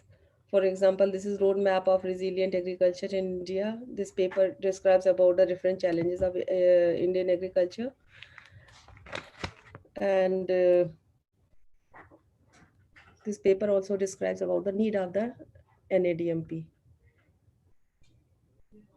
Then we have prepared a handbook for district administration on disaster risk management for agriculture sector. It has been developed for the district level, local level government. This is the district level and other local government level practical guide, and it provides the practical guidance and describes the role and responsibilities at district level. The training module we have developed, which is on climate and disaster resilient agriculture. It has 5 modules, which talks about the agriculture sector and its challenges, approach for resilient agriculture, mainstreaming DRR, and integrated development for sustainable management, and community perspective for disaster resilient agriculture. So again, training module.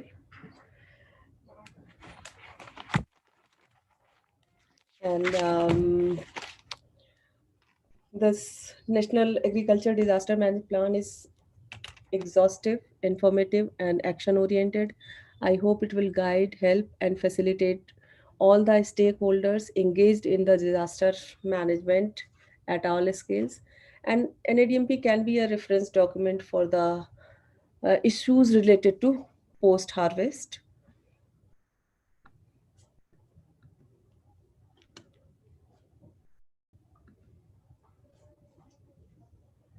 Thank you so much. This is all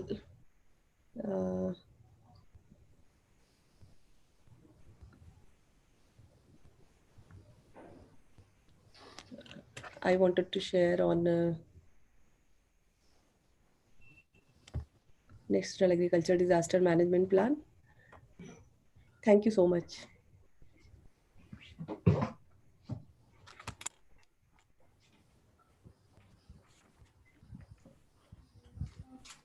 Thank you, Ms. Richa Srivastava, for giving the presentation on National Agriculture Disaster Management Plan. I was also working for this. I have been working for this development of this plan. She has rightly highlighted that this is a very comprehensive plan and is on the verge of releasing officially. And once this document is released, it can be referred by the other organizations and institutes under Ministry of Agriculture and Farmers Welfare, which is likely to happen on the month of November. We have already put up to the Secretary of Ministry of Agriculture and Farmers Welfare, and we are waiting for the date for releasing. Now, moving to the next presentation is Tim Capris. Three of them will present on green growth and planning strategy for disaster risk reduction. First, Dr. Sweta Das will present. As a brief bio, Dr. Sweta Das has done her PhD in oceanography from National Institute of Oceanography. She has worked on the paleoclimate and monsoon shift from last glacial maximum to Holocene. Later, she was working on glaciology in Jawaharlal Nehru University and Ministry of Earth Sciences. She was also teaching disaster management in Jamia Millia Islamia and now working in National Institute of Disaster Management in climate adaptive planning for resilience and sustainable development in multi-hazard environment, shortly named as CAPRIS. The next presenter will be Ms. Sweta Bharadwaj. She has done her master's in disaster management from TIS, Mumbai. Presently, she is looking at the climate proofing component under the CAPRIS project. She has worked extensively in the field of community organization and social development, environment issues, disaster risks and vulnerability, and disaster governance. And the last speaker would be Ms. Pritha Acharya, who has a background in environmental sciences. She has worked in the field of sustainability and biodiversity conservation while her association with IUCN India. She is currently working on resilient agriculture and resilient health in the same project. Over to you, Dr. Sweta. You may kindly please share your presentation. Thank you, Dr. Stananbi, for this wonderful introduction, and thank you, the organizing team, for giving me this opportunity to speak in this platform. Now I would try to share my screen.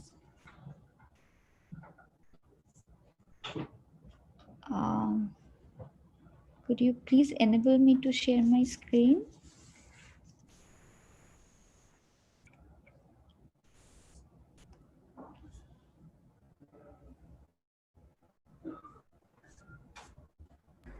It is enabled. Okay, thank you so much. Is my screen visible?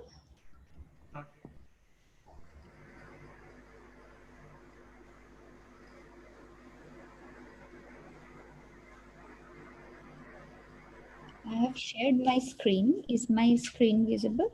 No, it's not visible.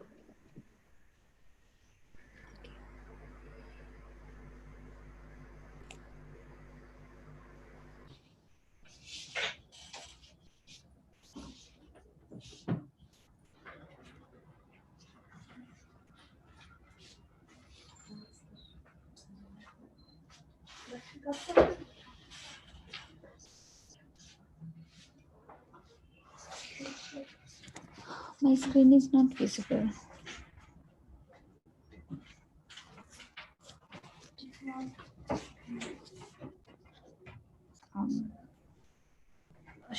Shall I share from my end, Ms. Dr. Sweta? Yeah, please do it. Okay.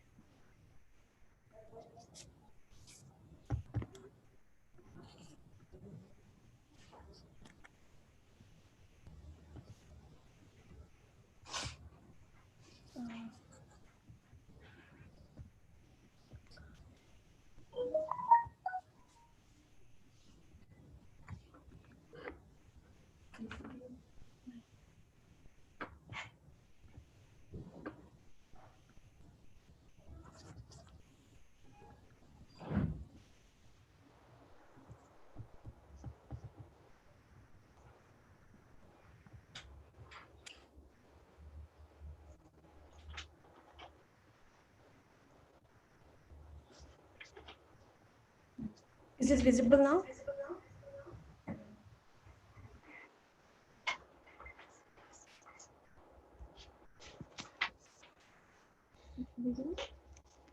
Okay, thank you, Sanat.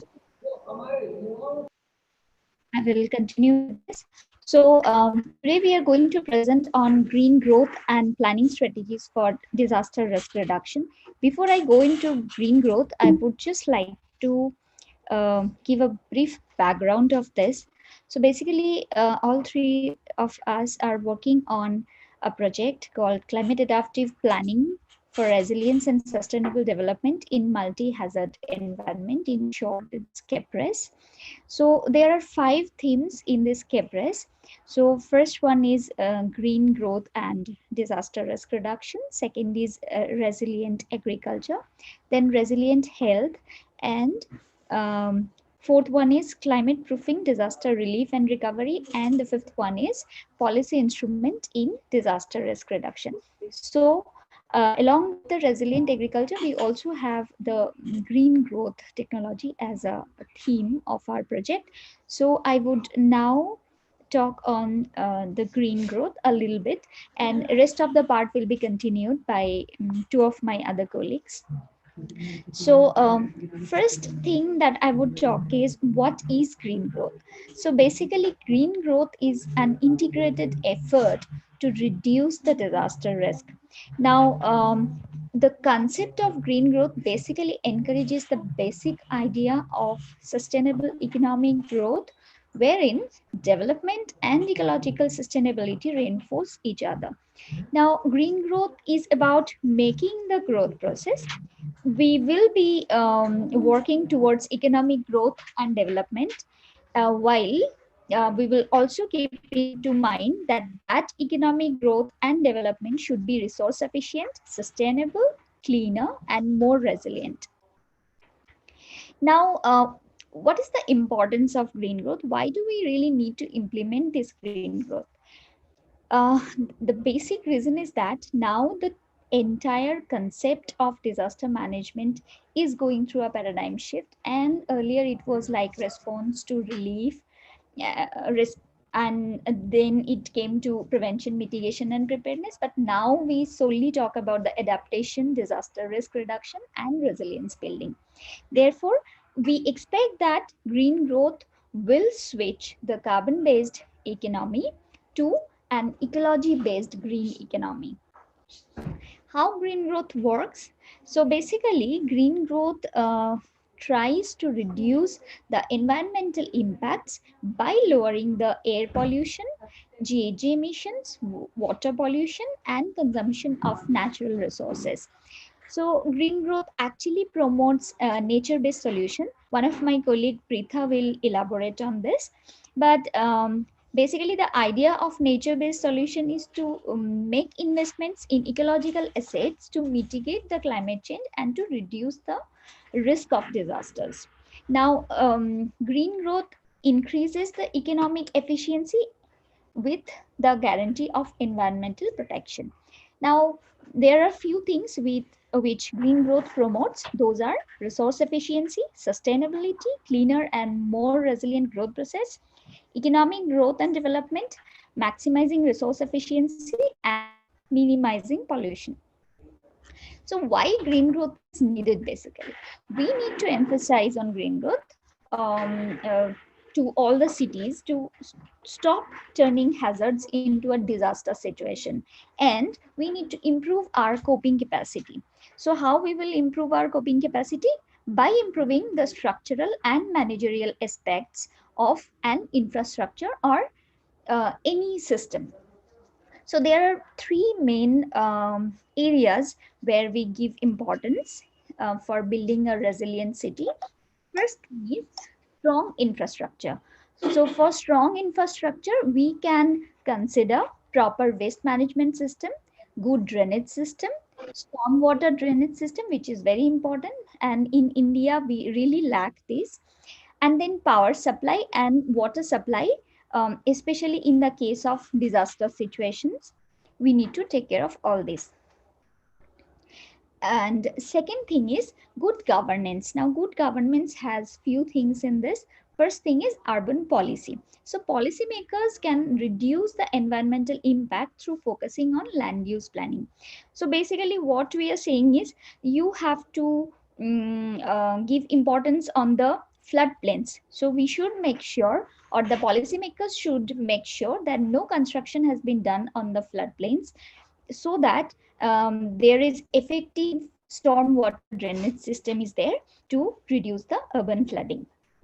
Next is coordination among the various government departments and bodies, because if there is good coordination, then it will increase the system of timely warning, because timely warning can save our resources and life both. So in case of natural calamity, more emphasis should be given on green relief and green recovery. So my colleague Shweta will talk on this. Next thing is, I'm sorry.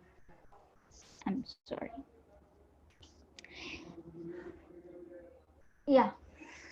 So next thing is, it has become important to build a green city to reduce the pressure on the natural resources. And finally, the green policies and green technologies. So green policies and green technology will ultimately help in implementing the green growth. Last thing is the socio-economic condition. Next slide, please. So in socio-economic condition,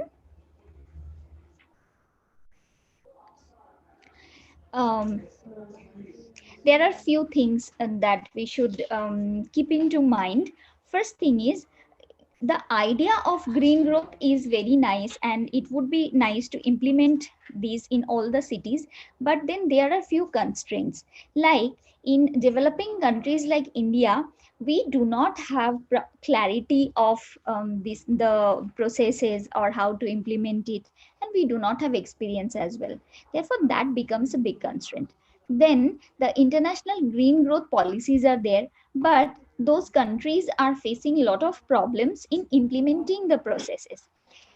Then like in India, we frequently face the problem of funds, technologies, and internal political constraints. So that reduces our capability of implementing the green growth.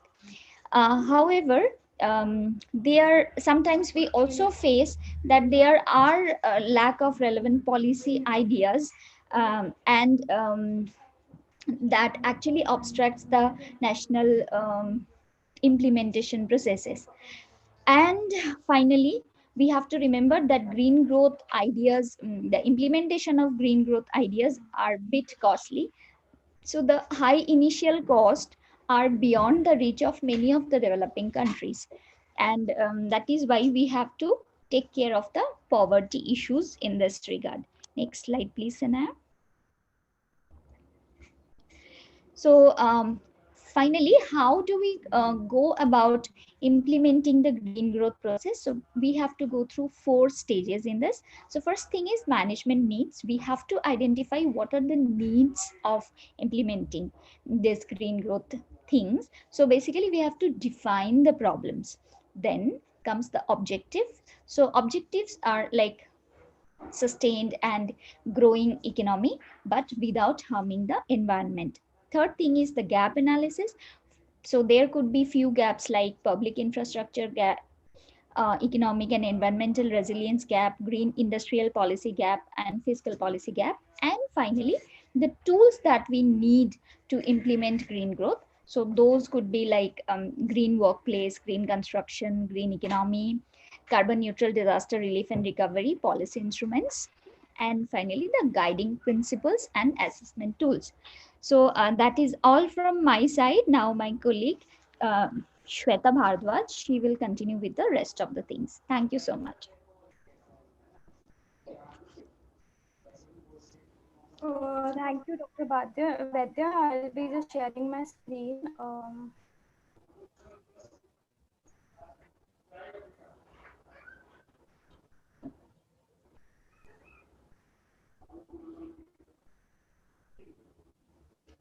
Is it visible? Yes, it's visible.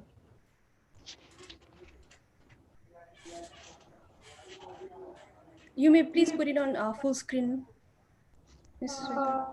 This is on full screen. Okay, yeah, you may continue. So I'll be talking about green growth and policy perspectives from India. So as my colleague Dr. Vedya has already talked about how green growth is just not important to help economies grow, but it is also important to ensure that our growth is sustainable. So the approach basically is capable of delivering multiple benefits by addressing concerns pertaining to climate change, disaster risk reduction, development sustainability. But green growth cannot happen on its own. Rather, it requires deliberate policy and investment decision at all levels, local to global, to ensure that that our economic growth is in fact green and inclusive, and for which some of the key consideration that we must keep in mind while drafting our policies related to green growth are given on the screen. And to just highlight few of them, we must understand that green growth strategies will vary across countries depending upon the local realities, resources and challenges. On right hand side, you can see some of the factors that can actually complicate implementation of any green growth policy in any country, and these challenges are true particularly for developing economies, where we usually face resource crunch, and we have very little financial instruments to invest in. And but in all the cases, care must be taken that these policies are based on principle of inclusiveness and poverty reduction, and green growth policies must be carefully designed to maximize the benefits, also to ensure that vulnerable groups are not marginalized or left behind. And the approach should be integrated into the ongoing national and development programs, programs and policies, rather than creating standalone policy document or agency just looking at the green growth strategies. And by doing so, we can increase the acceptability of these strategies and help in reducing the financial burden which actually comes along with these new approaches. So in context of Indian policy discourse, the first time the concept of green growth was discussed by 13th Finance Commission, and the document articulated green growth, which reads as rethinking green growth strategies with regard to their impacts on developmental sustainability and environmental resources available to poor and vulnerable. The report primarily discussed the concept of green growth around the concepts of environment sustainability and poor and vulnerable groups. The report also specifies the overall approach for the Commission so as to foster the inclusive and green growth for promoting fiscal federalism and stronger local institution. This report recognizes that it is important to incentivize financial policies that promote measures for energy conservation, renewable energy, soil conservation, afforestation, and also the report emphasizes on achieving greener and more inclusive growth, stronger fiscal policies, and also moving forward, then we have a Ministry of Environment and Forest, Climate Change, widely stressed upon achieving poverty reduction along with green growth. So talking about India's approach towards green growth is by and large is also India's response towards country's developmental challenges. There are a number of policies and plans that are there that foster green growth and cover a range of sectors. And most of these policies are regulatory tools, carbon taxes, domestic trading mechanism, fiscal incentives. And along with this, India is also party to several international negotiation platforms and mechanisms, which reflects on countries' leadership in the sphere. So the three key policies that we presently had, national policies that we presently had related to climate change and which also fosters green growth, are National Action Plan for Climate Change, State Action Plans, and intended national determined contribution. So talking about NAPCC, it is the foundational climate change policy in the country, and it provides the directional shift in countries' developmental pathway, promoting strategies to achieve developmental objectives while delivering multiple benefits so as to discuss climate change simultaneously. Initially, there were 8 missions. Later on, 3 more missions were added to this. And the key focus of NAPCC and its mission is on promoting better understanding of climate change and supporting its adaptation, mitigation, energy efficiency, and natural resource conservation. So these are some of the key missions under the climate change policy, which are particularly important to foster the green growth. And in this, we also have a specific mission for sustainable agriculture, which aims at supporting climate adaptation in agriculture through development of climate resilient crops, extension of weather insurance mechanism, and agriculture practices. Moving next, we have a state action plan for climate change. Like NAPCC, the state action plan is a representative of strategic approach aimed at mainstreaming climate change concern within developmental planning. NAPCC addresses the state-specific climate change challenges and needs while aligning them with national priorities as outlined under the National Action Plan. And moving forward, we have intended national determined contribution. In 2015, India submitted its INDs to UNFCCC under Paris Agreement, and India aims at achieving 3 quantified INDC targets, which have been stated here. Central to India's INDC objective remains the reduction in its carbon emission, enhancement of carbon sequestration capacity, and therefore have influenced the country's action response towards achieving these targets. NAPCC and its mission, like National Solar Mission, National Mission on Sustainable Habitat, National Mission on Energy Efficiency, these missions actually are the main drivers for India's INDC efforts, and these missions have helped in achieving these contributions that India has stated at the international platform. So from here, my colleague Pritha will be taking the presentation forward. Hello everyone, my name is Pritha. I work as a research fellow with the NIDM. Team CAP races, kindly expedite the presentation. Good morning everyone. I am Pritha and I work as a research fellow with NIDM under the PHTs project. And I will be presenting today on NBS and green growth. And my presentation will give you a very brief understanding about what NBS is and how it is important as a tool and a strategy for green growth. I'll just start my, present my screen. Just a second.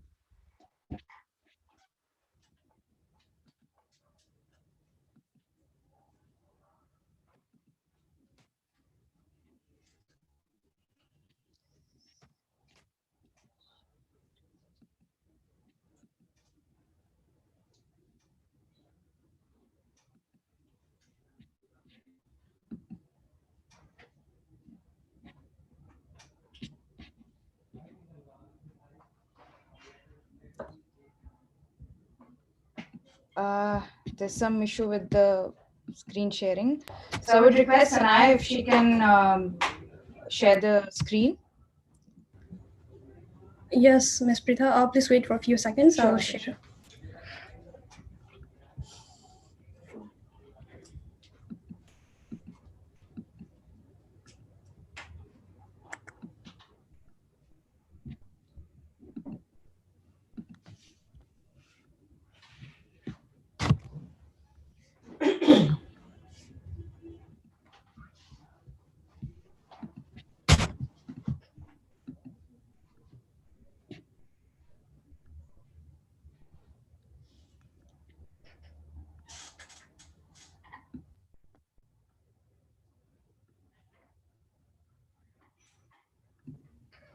Yeah. Is it visible? Yeah. Thank you, Sana. Can you put it on full screen? Yeah. Okay. Next slide, please, Sana. Yeah. So what basically nature-based solutions are, these are solutions which are adapted from nature, which when implemented gives us dual benefits of human well-being and biodiversity conservation. And these NBS solutions are designed to address primarily very important societal challenges. For example, say food security, climate change, water security, human health, disaster risk, social and economic development. So there are a number of ways through which nature-based solutions have been defined by a number of organizations. But this definition that is on your screen has been given by IUCN, as they are the pioneers in this field. So I give this particular definition for NBS. Next slide, please. So why NBS? So we see that this particular slide has been taken up from Living Planet Index, WWF 2019. And we see that with the current pace of our developmental processes, the socio-economic benefits that we are achieving, or the socio-economic developments, are coming at a cost of our Earth system trends or Earth ecosystems. So we see that both of them are going hand in hand, and this brings us to the concept of sustainable development. Yeah, Sana, next slide, please. So, which talks about the triple bottom line concept, wherein we talk about maintaining a balance between the three pillars of sustainability, which is economy, society, and environment. And NBS absolutely is the element which, by conserving biosphere integrity, uh, by conserving the biospheres and the ecosystems of the earth, they provide societal integrity, which ultimately provides economic development through various forms of economy, say be it green economy, or say manufactured economy or human economy. All those forms of economy have been taken care by NBS. Next slide, Sana. So how does it work? NBS takes leverage, or it leverages on ecosystem services, which are basically the sum total of all the services and goods that society gets from the nature as benefits. And these solutions, and I mean NBS taking leverage from these ecosystem services, gives us solutions which are simple, replicable, verifiable, measurable, sustainable, and cost effective, and gives us solutions which help or constitutes the well-being through security, be it personal security or security from disasters, basic materials for life use, proper health and well-being, social relations in terms of social cohesion, mutual respect, and finally freedom of choice and actions. Next slide, Sanaya, please. So, what are these approaches? When we talk about nature-based solutions, nature-based solution is always seen as an umbrella concept, which primarily have 5 approaches to it, including the ecosystem restoration approaches, issue-specific ecosystem-related approaches, infrastructure related approaches, ecosystem based management approaches, and ecosystem protection approaches. And it should always be kept in mind, ecosystem based approaches are the very essence of nature based solutions. And the points highlighted in green color here represents the implementable solutions of NBS at a local scale, through which various benefits can be attained. Next slide, Sana, please. So how NBS and green growth go hand in hand. When we talk about natural capital, it is the sum total of all the environmental assets, including water, minerals, air, species, etc., which produce a flow of ecosystem services which are important for human well-being and economy. Nature-based solutions, on the other hand, uh, natural capital, it provides a foundation and complementary to the other forms of capital, including manufactured, social, human, and financial capital. Nature-based solutions and natural capital can go hand in hand, and this is very well represented in this particular figure on your left hand side, if you can see. So the globally accepted topology for NBS divides these interventions or the approaches that I talked about in the previous slides into two gradients. One is required level of engineering of ecosystems and biodiversity, and the other is the level of enhanced ecosystem services that we are getting through NBS. So based on these two gradients, the NBS approaches are categorized into three types. Solutions one is the solutions that aim at better utilization of the existing natural ecosystems. For example, if there is a wetland, we increase the fish stock in that wetland, which will help us in food security. Second, solutions that aim at managing or restoring new ecosystems. For example, when we implement new forestry or agroforestry models to particular areas to restore or manage the degraded ecosystems that are already existent to that area. Third are solutions that aim at creating new ecosystems.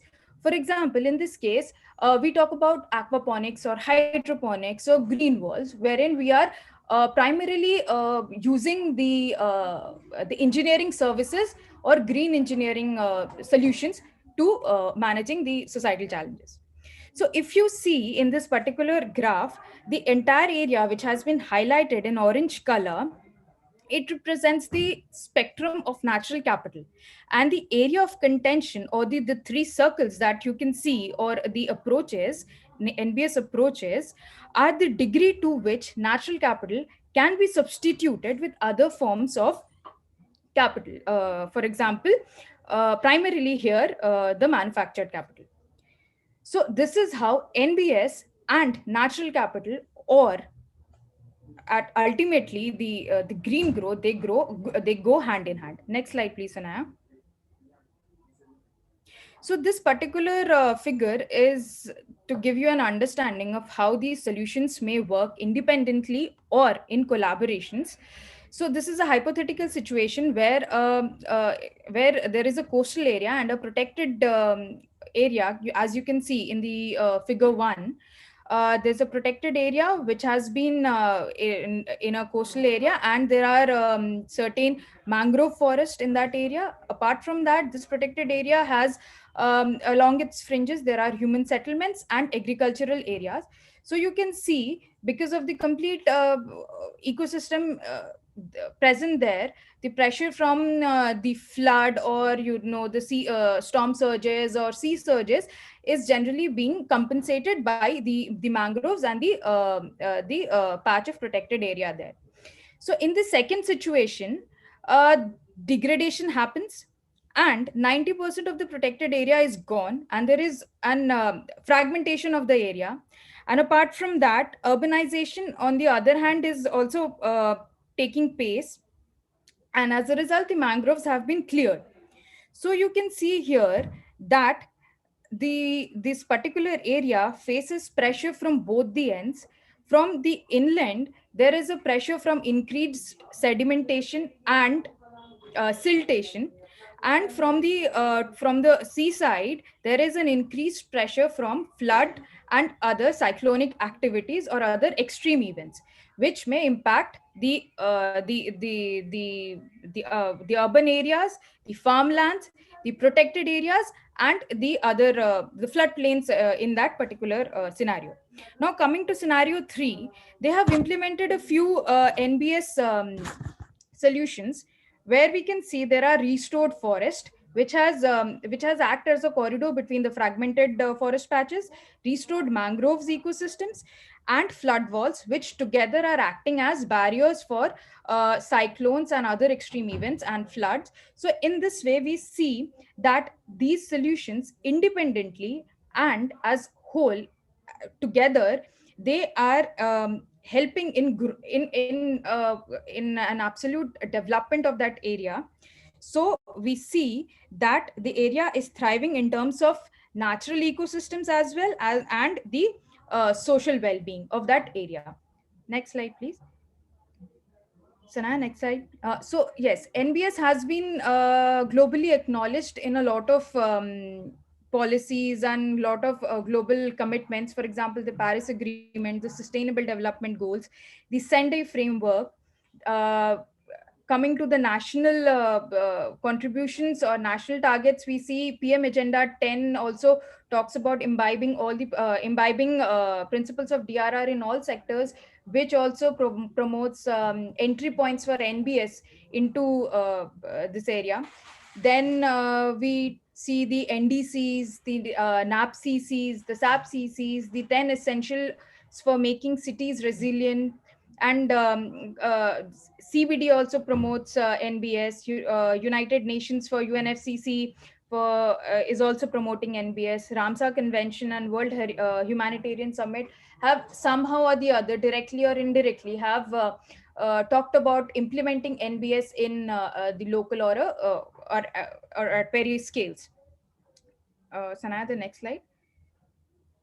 So this is the last slide. This is basically a case study in Madagascar, where this particular area has been severely impacted by extreme weather events, where the farmers had to face food shortage for lasting for more than 6 months because of extreme events. The paddy fields, the rice cultivation were extremely impacted.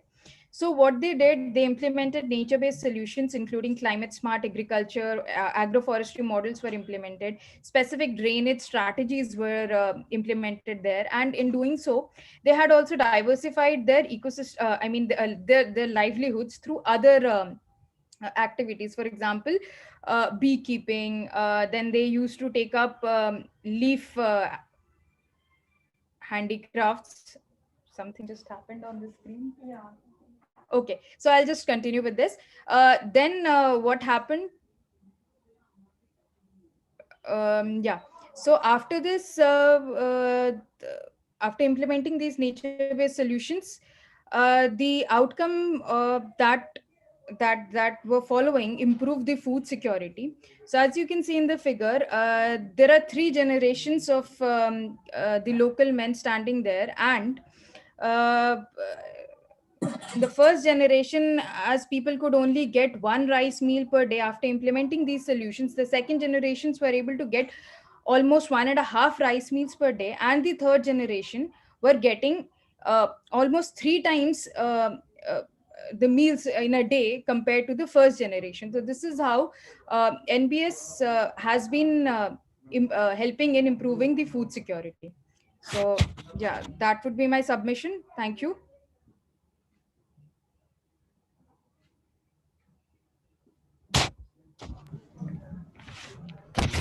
Thank you, Tim Capris, for giving insights on importance of green growth and planning strategy for disaster risk reduction. The topic must be very new to some of the participants, like nature-based solutions, policy intervention, and instruments, but it has been a very insightful presentation. Thank you to the team. To move on to the next presentation, I would like to call upon Professor Anil Kumar Gupta, sir. He will give the presentation on integrated resilience for agro-infrastructure and agro-business.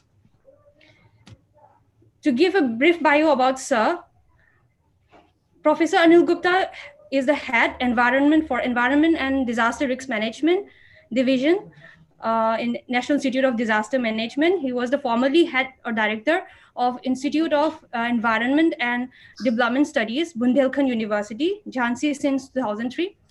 Professor Gupta sir is working in the area of disaster management, environment, and climate change for more than 25 years with national, subnational, and business administration. He has steered international and national projects of policy research, planning, and capacity building. He has credit for preparation of national and sectoral disaster management plans, human resource capacity development plans, national action plan for chemical disaster management, national drought manual, and guided related subnational planning, climate actions, SDG implementation and pilots. His special contributions were in preparation of a national disaster management plan, including mitigation and response plan, national HR plan for DRM, perspective plan for NIDM strengthening, strategy on climate change, NAP on climate disaster, international corporations with GIZ, UNEP, UNDP, etc. He also served NMDC, DMI, NIRI, and SICON in administrative or technical capacities. He is coordinator of Technical Advisory Committee of NIDM, member of Governing Council and Academic Research Advisory of several institutions, and high-level ministerial delegation abroad. Now, I would like to request Gupta sir to kindly give his presentation. Over to you, sir.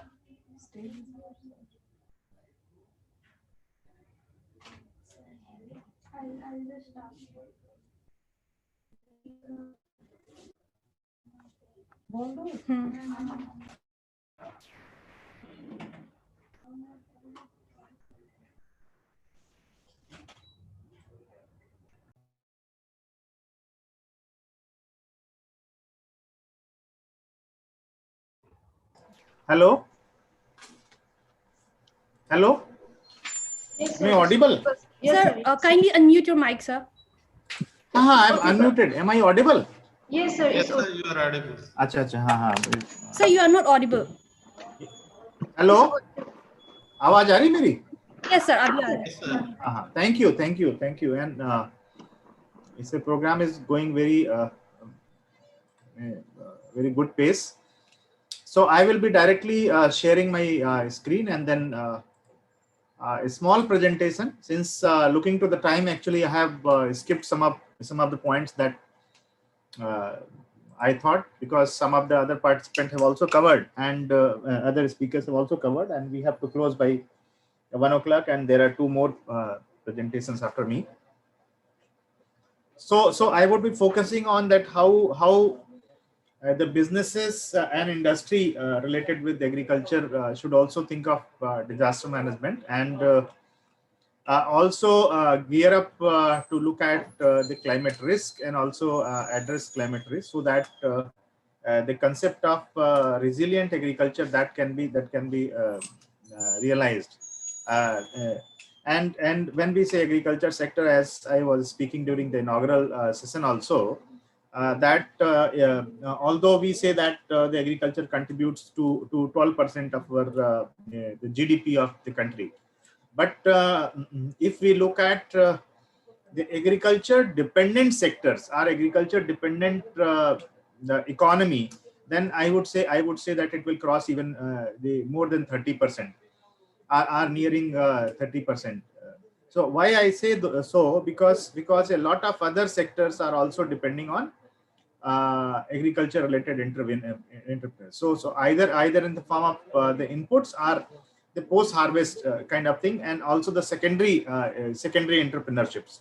For example, they are now almost all the big metros and cities, there are concept of farmhouses. So that is also the tourism associated with agriculture. Then the entire food industry, so entire food processing sector is also associated. Then there are so much of the transport sector associated in the transport of food products and the grain products. So a lot of transport sector is also dependent on, because they get a lot of employment and economic opportunities within the food sector.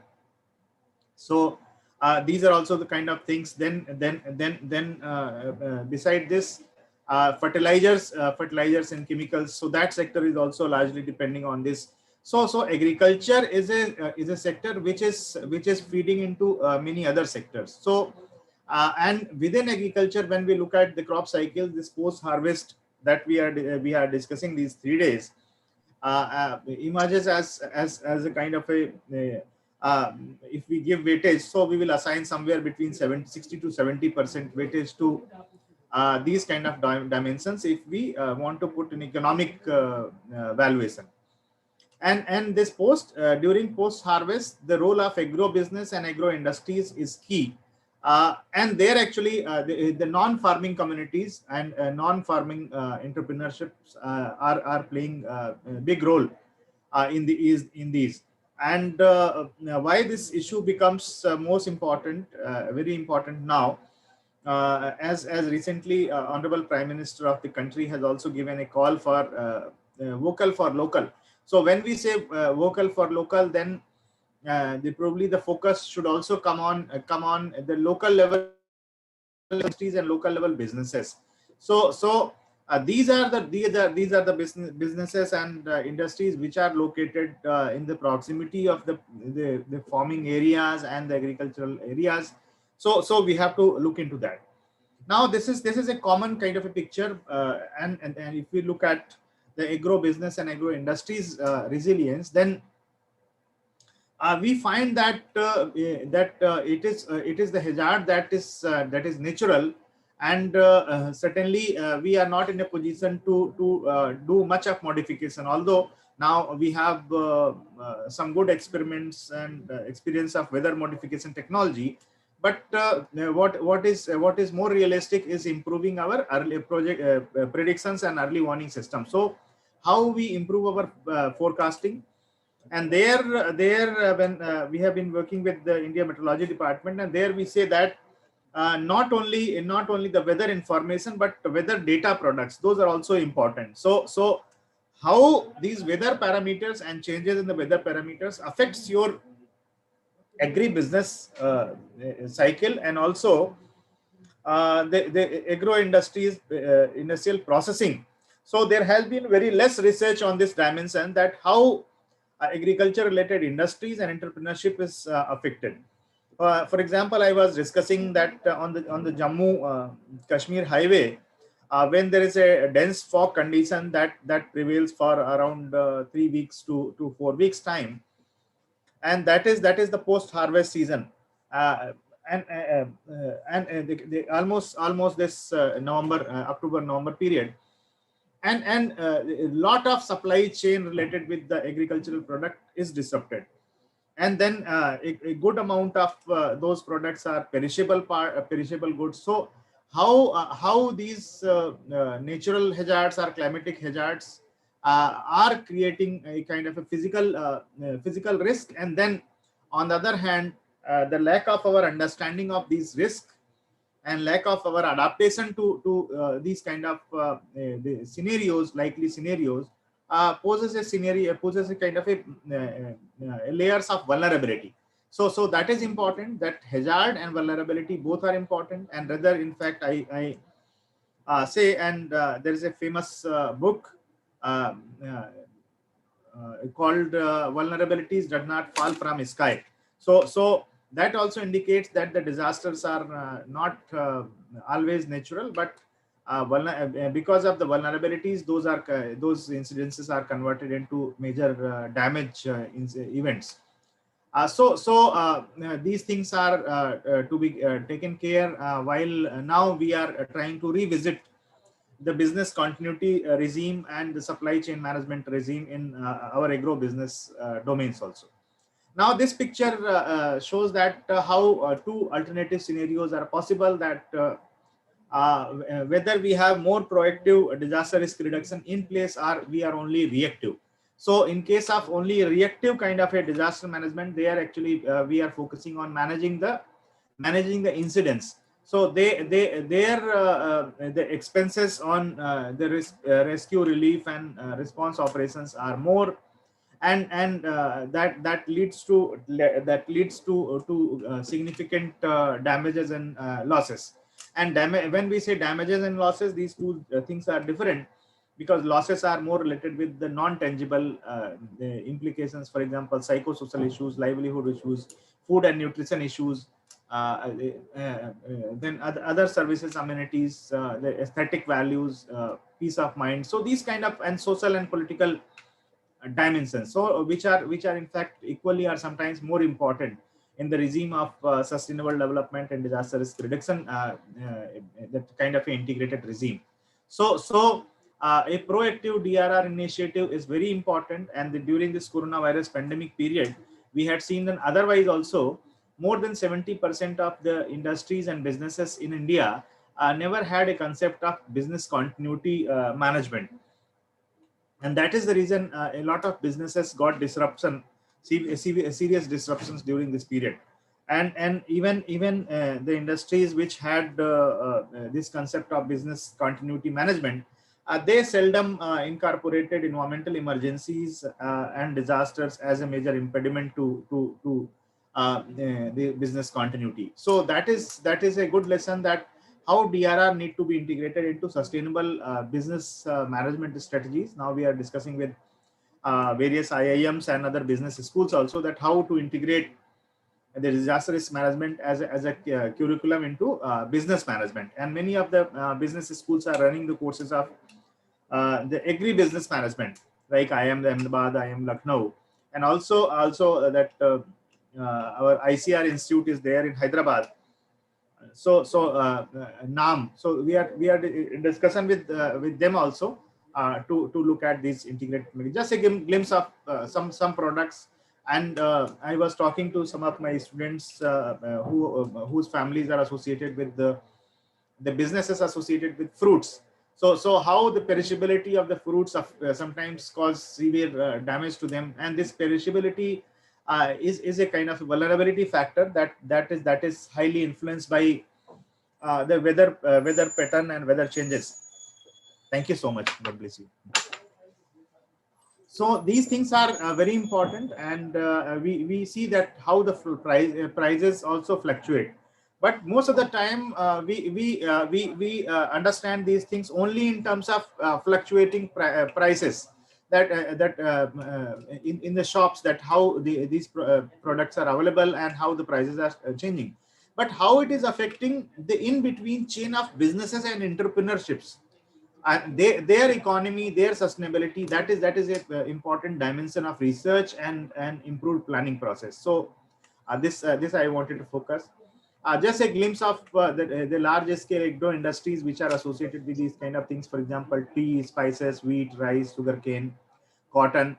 Not limited to these, there are other many other things where a lot of agro industries are flourishing in our country. And we have to see that many times it requires to a long distance transport from the producing field to the agro industry. So that also we need to relook that how the industries and food processing units are located in the proximity of the farm fields where these things are being produced.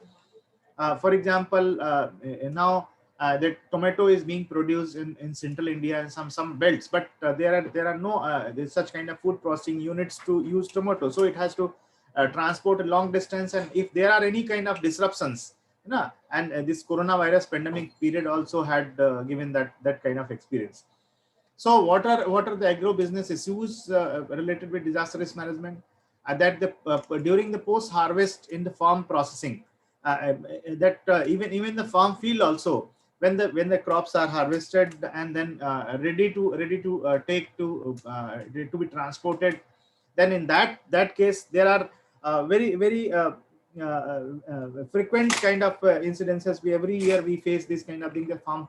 The produce is there on the farm, and there is a heavy downpour kind of incidences, and sometimes even a fire, and these kind of incidences are also there. In Jharkhand, there are also incidences of elephant attack. So there are numerous kind of things also there that affects your farm produce in the field itself. Then the transport disruptions, then the storages units. Many times we come to know that even the godowns, even of the government owned godowns also, and we have been discussing with the Food Corporation of India and the Department of Food Processing Industries also, because that is their main business, that how these storages need to be made disaster resilient and all weather resilient, not only one weather, but to all weather, whether it is a risk of fire during high heat conditions, or risk of flooding, and risk of then leading to kind of diseases or other kind of the fungus and other things. Then how the markets are fluctuating with under the influence of various disasters. For example, if a cyclone comes, so entire market disrupts. This coronavirus period also, the entire market got disrupted, and when the things are rejuvenating, the markets are not coming to their original shape. They often take some different shape. So how our the farmers and the farming based business systems also adapt to the emerging scenarios. For example, recently also people have some significant changes into their the choices of their food habits. So if there are changes in the choices of food in India, or choices of diet in India, there is significant changes of choices of food in other countries also. So what we are producing and what is in demand in our country, so we have to relook at the supply chain, not only nationally but outside the country also. So how our import export regime is going to change. So that is also important. Perishability, certainly I already discussed, that is important. Then the disasters can also affect the nutritional quality. Sometimes storage is a particular temperature, storage in a particular condition, and is taken to storage is a particular time period that after harvesting, how soon it should be taken to the storage site. And so that also affects your nutritional quality, because if it should have not only nutritional quality, the good taste also, good color also. It's any kind of food item or the fruit should also look nice, so that it creates kind of temptation. And beside this, now in the food security domain, as we are talking about the nutrition, equally we are also concerned about the food safety, as in order to protect from various disasters, what kind of chemicals we are applying and how it is affecting to our the safety and the toxicity of the food ingredients. So those kind of things are there. Then interdependence of various sectors. So how other sectors are influenced by impact of disasters on agro businesses. Then this is a recent lesson that we are prone to a number of new environmental emergencies. For example, this year we faced the locust attack, and then the fog is also emerging as major impediment. Then cold wave, heat wave kind of things are also coming. So how we integrate addressing environmental emergencies risk in our the agro business industries crisis management cycle. So that is important. So the principle that is called business impact assessment. So we are trying to we are discussing that how the business impact assessment need to be customized to integrate these things. Then how these things are going to create social and political disruptions, and vice versa, how social and political disruptions can affect the agricultural related businesses and industries. So that is also an important dimension. For example, sometimes the strike, sometimes the terrorism and this kind of instability, social conflict, these kind of things can also create challenges to agro business communities, because if we look at the examples of the countries where also the regions in India where these kind of conditions prevail, so that affects the entire natural resource management system, and then somehow these things have a close relationship. So even though we're in the phase of Sendai framework for DRR, but the previous protocol, that was Hyogo framework of Exxon, so there has been a close linkage of HFA with the disaster risk reduction framework for nutritional security that was suggested by the FAO. So there is a close convergence, because under the SDGs also, if we look at the SDGs, so there is a dedicated SDG about hunger, but there are a number of SDGs which are some or other way associated with agricultural produce, their processing, conversion into food, and food quality and nutrition, because as health related things also, then integrating carbon neutrality into the agricultural processing system. So even the cleaner production. So many of the SDGs are directly or indirectly associated. This picture also is very useful to understand how the crop and livestock production losses are occurring. So if we look at the Asia, So I think the maximum losses are being observed here, and the total production, crop losses, and livestock losses. So in livestock losses, it is I think it is yeah, it is Africa, but in crop losses and in total production losses, Asia is on top. So that is also an important lesson for us, that how seriously we have to consider these things. Then changes in trade flow of agricultural products. So in the US billion dollars, this data tells about 2003 to 2013, 10 years data, that how disasters, after major disasters, things have got disrupted. So total changes in the trade flow, and then increase in import and decrease in export. So the countries and the regions were bound to depend on the imports, and then their export got jeopardized. So those are also the kind of lessons. Then the generic principles that we are working on, that how we improve disaster resilience in businesses in general, and then we look at we look at the kind of interdependencies, and also like what kind of financial issues are involved, and what kind of laborers are involved. For example, we need the per capita purchasing powers also of the customers. Otherwise, if the consumers do not have that that capacity, so how the agricultural businesses are going to sustain. So that is also important dimension, and that is why I say that the business continuity regime has to be improved. And overall the concept of audit has to adapt to the new changes, which are either the forced changes or the natural changes. So we are now talking that each and every agri business unit should also come up with their disaster management plan, and which should also integrate the sustainability. As these are the pictures, like the how agriculture has been affected by Amphan. These are kind of disruptions to the vegetation. Then on agro ecosystems, cyclone Amphan caused serious disruptions. That's the impact of locust attack, we can see here. Yeah. And how it has affected, almost 1/4 of the country was some or other way affected. So now, if we look at the kind of the key lessons, that we have to become little more proactive in dealing with disaster risk into agribusiness and agro industries. And there actually we can also see that how the redundancy can be developed by implying the ecosystem based disaster risk reduction or nature based solutions. My colleagues were talking in the previous presentations about these kind of interventions, because the infrastructure resilience is also key. And many of the agri-business units are located in the peri-urban areas. So how city resilience and peri-urban resilience will also go hand in hand, and how it will affect livelihood, health, food, and overall the economy. But ultimately, we cannot keep aside the requirement of greening and carbon neutrality in these kind of things, because we are also party to send to Paris Climate Agreement. So we have to look at how we are becoming more energy efficient, how we are managing our waste more efficiently, as the India's new mission under the National Action Plan on Climate Change is about the waste to resources, so and waste to energy. So how waste is considered as wealth. So that is also important, and how we look at the risk to be considered as opportunities. This is just a picture showing that how the various sectors are depending on each other.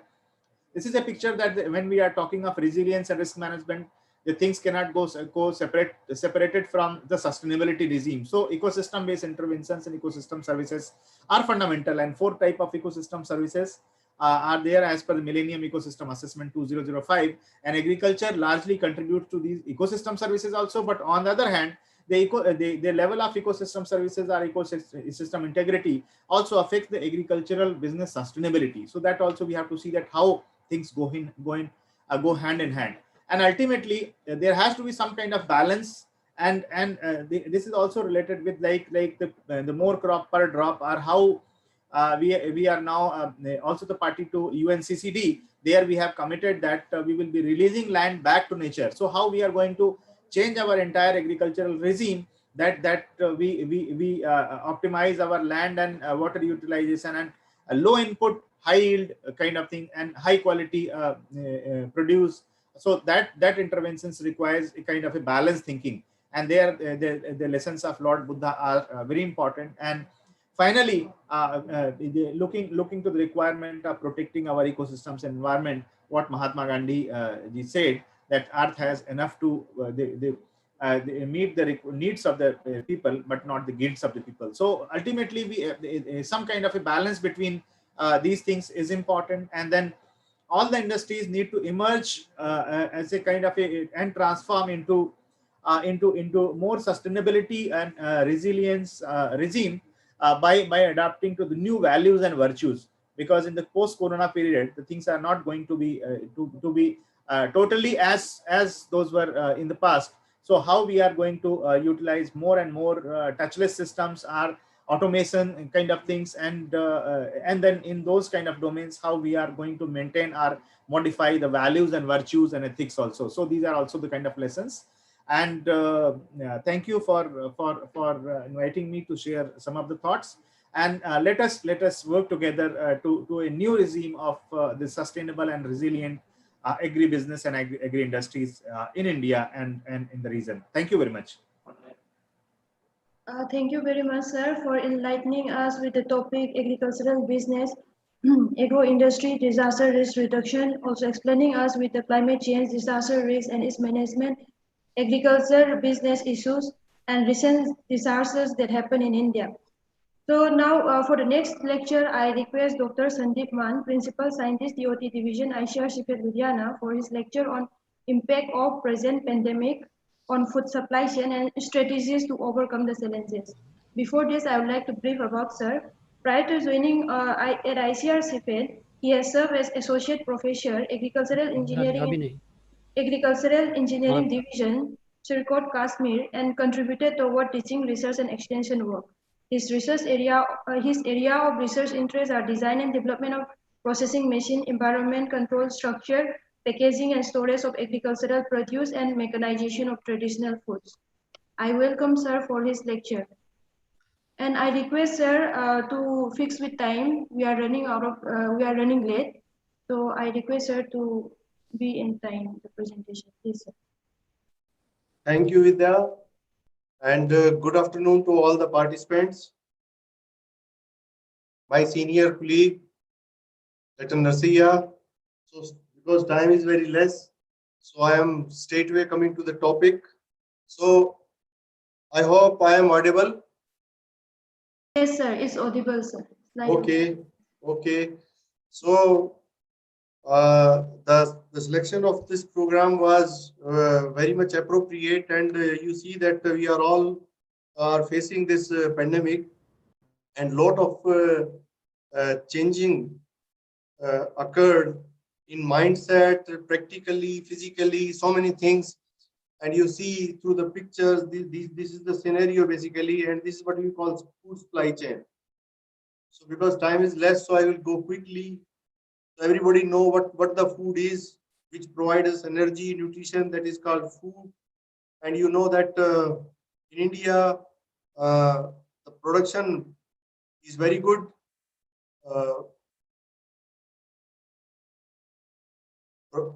And because of the effort of the farmers and scientists, we are producing around 300 million tons of food grains and almost 300 million tons of vegetable and fruits. So that is a pretty good amount at this stage. Now coming to the supply chain, we all know that it is an integration of the producers, consumers, vendors. So basically, so many things comes under this supply chain. And because of this pandemic, because of this lockdown, we all know, and we are faced. I am not telling something new. We face all these pain and problems because of this disruption in this supply chain. And anyhow, government also put a lot of effort, and the local people also put a lot of effort for the management of supply chain. So how this supply chain flows? Basically, it starts, I straight away come from this. It starts from farmers. Farmer is a producer, and most of the farmers in India, we know that are small farmers. So, and mainly 60% of the produce they are consuming for themselves, or that has been consumed in the production catchment. So, between farmers and mandis, there are brokers, and then FCI, wholesaler, processing industry, the retailer, and then consumer. So you see, it's a very long chain. If we count from production to the consumer, and it requires a lot of logistic support, and because of this COVID-19, so many barriers occurred, like lack of labor, lack of raw material for production, shortage of livestock feed, lack of transportation, slow movement of goods, ban on export. So these all points basically decline in consumption of high value food commodities, lack in awareness in people regarding COVID, because so many protocols were there, and in vegetable markets, some essential services are open and people were not taking that much of care. Uh, lack of buyers. People were not interested to buy many things because the business were not running, and there was a scarcity of the money, panic among consumer, increasing shortage of perishable, slow credit from bank, non-banking financial companies, lack of cash flow, pressure from local laws enforcement, and e-pass issue. So these are, I try to list these are the major bottleneck barriers which we faced, and these all played a crucial role in this supply food chain. So basically, what happened in March? We know that lockdown was there, and in April, peak harvest of Rabi season starts. So same time that there was a labor shortage, transport was not available. So farmers faced lot of difficulty in selling their produce in fruits, vegetable, food grains, and most of the disruption, though the cause was good, but the disruption were there because of the policies, and policies were adopted to contain the spread of virus. So government was all, and the policy makers were in a fix what to do, and this was the first experience. So everybody was not prepared. It is just like disaster. So all the world learned about such type of disaster, how to mitigate it. Basically, if I talk about that agriculture, so because of non-availability of labor, and the farmers were not sure what will happen. First, they waited that labor will come to their rescue, and there was a shortage of labor. So it created opportunity also. Basically, everything was not bad during that time. People got evolved with new technologies, new things, new innovations. So they started using machines. More dependence on machines have been observed during this period of time. So and mainly there were two things. On one side, the harvesting of Rabi crop was there, and then immediately after that, sowing of Kharif crop was also there. And you know that in Punjab and Haryana, the sowing of Kharif, that is paddy, is mainly dependent upon labor. So farmers were unable to decide what to do, and if it have not been addressed properly, this disruption of chain remain continued for more than 1 year even. So and government put lot of effort also, because this Rabi harvest, everything was closed, so farmers were there to come to the mandis, grain market, and markets were not open, and as per the government guidelines, we cannot afford a crowd over there. So basically, government planned accordingly, and they increased this mandis, and harvesting was delayed because there is practically the combined harvesters from Punjab, they migrate to Gujarat, and in Gujarat the harvesting starts in the month of March, and subsequently after harvesting the Gujarat crop, these combines travel towards Punjab through Rajasthan, Haryana, and then Punjab. So this only 25 to 30% of these combines harvester were sent to Gujarat. So machinery movement was less, and labor shortage was also there. And as far as that procurement is concerned, government was not prepared, so they postponed the procurement, and because of that, the postponement of the procurement and delay in harvest, the losses have been observed, and as a whole, there was a breakdown in that supply chain, and so many other things. You know that the market is governed by supply, demand and supply, and the supply got disrupted. So that because of this disruption, that bags, jute bags, and other the price there was increase in price in the state of Punjab and Haryana, and people, the farmers were not able to sell their produce even at MSP. So there was a huge loss. Those who sold their produce, they fetch very less price, and it occurred throughout the industry: rubber industry, tea industry, cashew industry. Every segment has been suffered. You see that to make things easy. Uh, uh,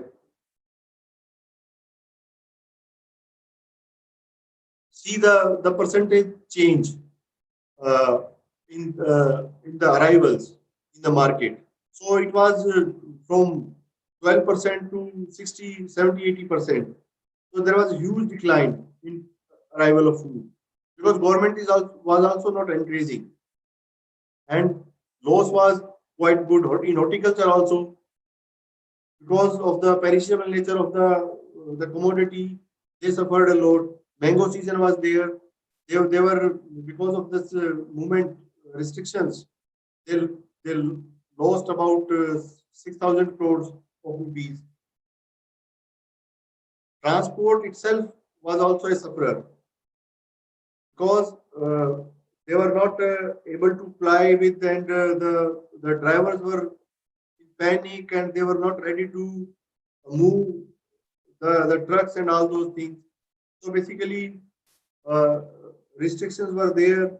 So to maintain the supply chain, the good transport is required, which was lacking during this period of time.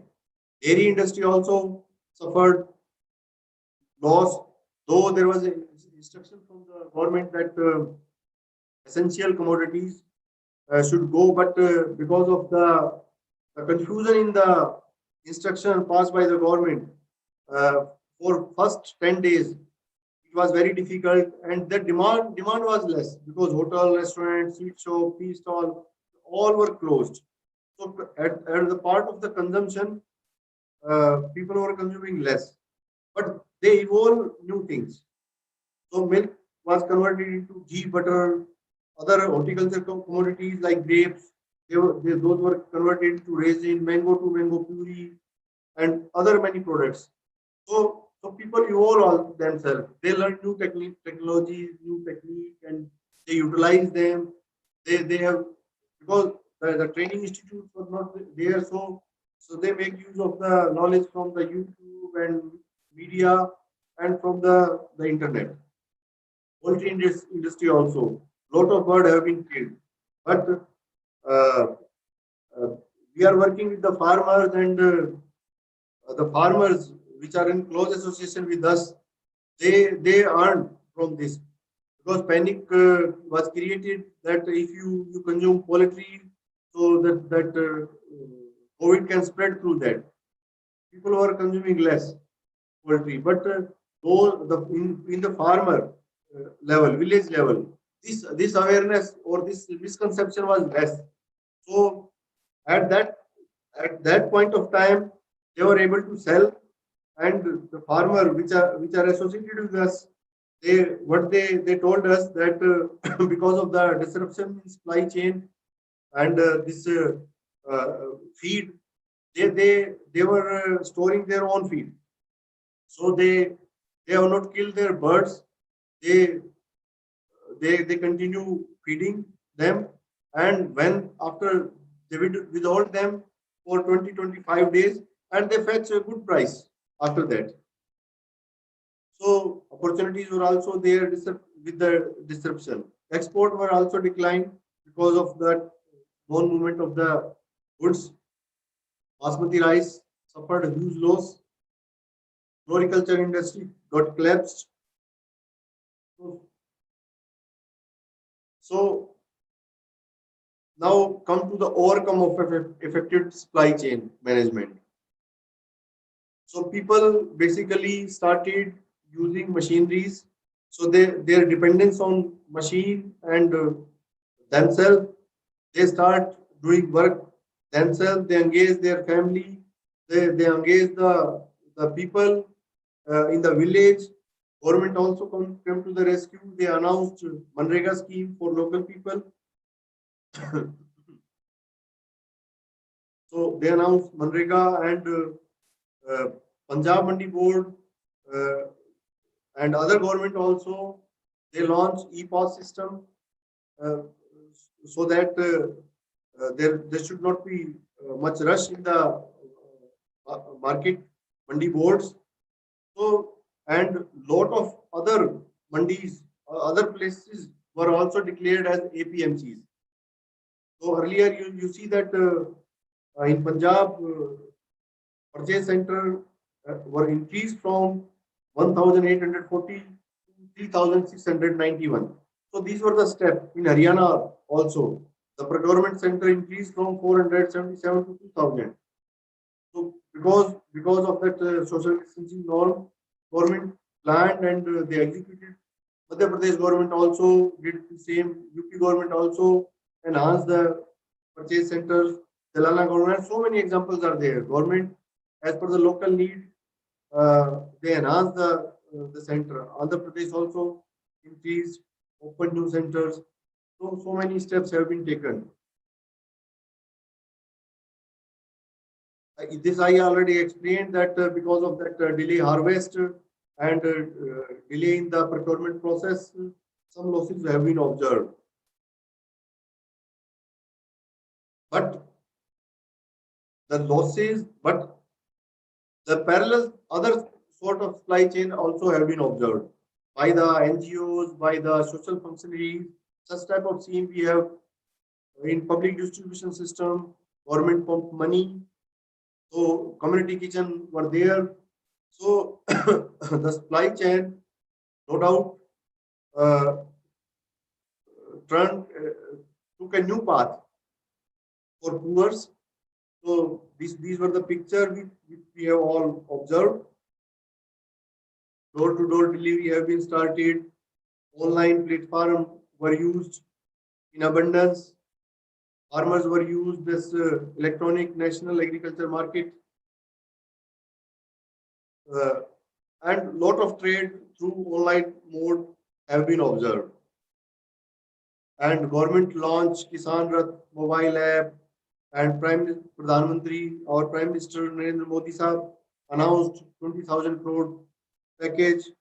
The package is 10% of the total GDP, and basic intention to announce this package was to build robust supply chain as per global standard, to circulate money in the system. And this top scheme, earlier it was for tomato, onion and potato. Its scope has been increased, and all the vegetables are included in this scope. And you see that government has provided 50% of the subsidy on the amount which incurred for the transportation of the surplus produce in the the demanding market. So this was also a good initiative. Kisan Rail has also been started for the maintenance of this food supply chain, which includes this frozen container from Maharashtra to Bihar, and such. I think the government is planning more such type of trains, because still no doubt that now that open 5 is there, and I think almost 90-95% sort of things are brought to normal, but still such type of interventions are needed, still needed. If in case that still this pandemic is there, and if more pandemic came in future, so what preparedness should be there? So adequate stock of food grain in our warehouse should be there, and farmer should be trained more towards mechanization. And in the state of Punjab, Haryana, people started using paddy transplanter on custom hiring mode. Some purchased new drum side seeded rice, and so many other technologies they have used. Supply chain of perishable commodities like milk, egg, fruit, vegetable. So in future, some at policy level, if such type of we need to go for this lockdown, so some provision should be there, so that this sort of supply chain should not get disrupted. And ENAM is there, and people are using it, and people should come forward to use it more. And this is our basically experience during this pandemic. In Navashehra district, we installed some agro processing centers, and they worked very well. These are the agro processing center which we installed, and I quickly advise you what they did. What happened during that? There was no movement of the raw material, so no availability of raw material, no market for sale, shortage of labor. So basically, what they did, because there was no movement from the cities to the rural areas. So these agro processing centers were installed in the production catchment. They got connected through that social media WhatsApp group, and they inquired about the raw material like pulses, wheat, and and the facility of processing was there. So they processed the raw material. They give the better price to the farmers, and they sold that product, because say for example of branded atta, that was not available in the countryside. So they started their own brand, and I am happy to announce that people who were consuming earlier brand, they found it good, more nutritive. So now they are earning more. So the supply chain took another route. Basically, processing get started. It gives a boost in the processing, give boost in the production catchment. So, and you know that this local facility, because of the socialization, they did social service also. For that community kitchen, they process the raw material like wheat version of wheat flour, and milling of pulses and other spices, almost free of charge. And local market they have created and sold and supply to the doorstep by using this social media platform. So by the mean, by this model, what in nutshell happened? They increased their income. They provided the requisite material, so panic was not there with the people who were there near to these centers. And you see that earning. Basically, I was happy that people who sacrifice their potential earning, they about 15 quintals of wheat that would have been added to their income, like 4,500, has been processed without making any profit. And this is one example of only 1 week time. So basically, we learned a lot about that during this pandemic. And in earlier days, our village were self-sufficient. So again, we thought that how our village can be made self-sufficient, and this supply chain can be diverted in two ways. What at present it is existing, and other side also what the farmers and the consumer have done during this pandemic. Thank you very much. Uh, Thank you very much, sir, for the lecture and explaining the challenges that we have faced in recent days and in different agricultural sector, as well as what are the strategies to overcome those challenges. It was quite informative, and it is the need of the hour. For the next lecture, I request Dr. Ramesh Kumar, Head, Acting ICP Division, If somebody want to ask anything regarding that, they may contact me. Okay, through that sir, time is less. So thank you, Vidya, for giving me the opportunity. Thank you. Yes, sir. Ramesh, sir, please. Is it visible, ma'am? Yes, it's visible. It has already shared. Please. Okay. Thank you, ma'am. And I request sir to be very brief because we are running late. Okay, sir. Okay. Good morning to all. Good afternoon to all. I shall be discussing on the post-harvest handling and processing of horticultural produce during disaster times, and what are the solutions, simple solutions, because in disaster management time, we cannot have accessible to the high-end technology. So the simple solution, what are the available with us, how can we address the problem we are discussing in the next few slides, please.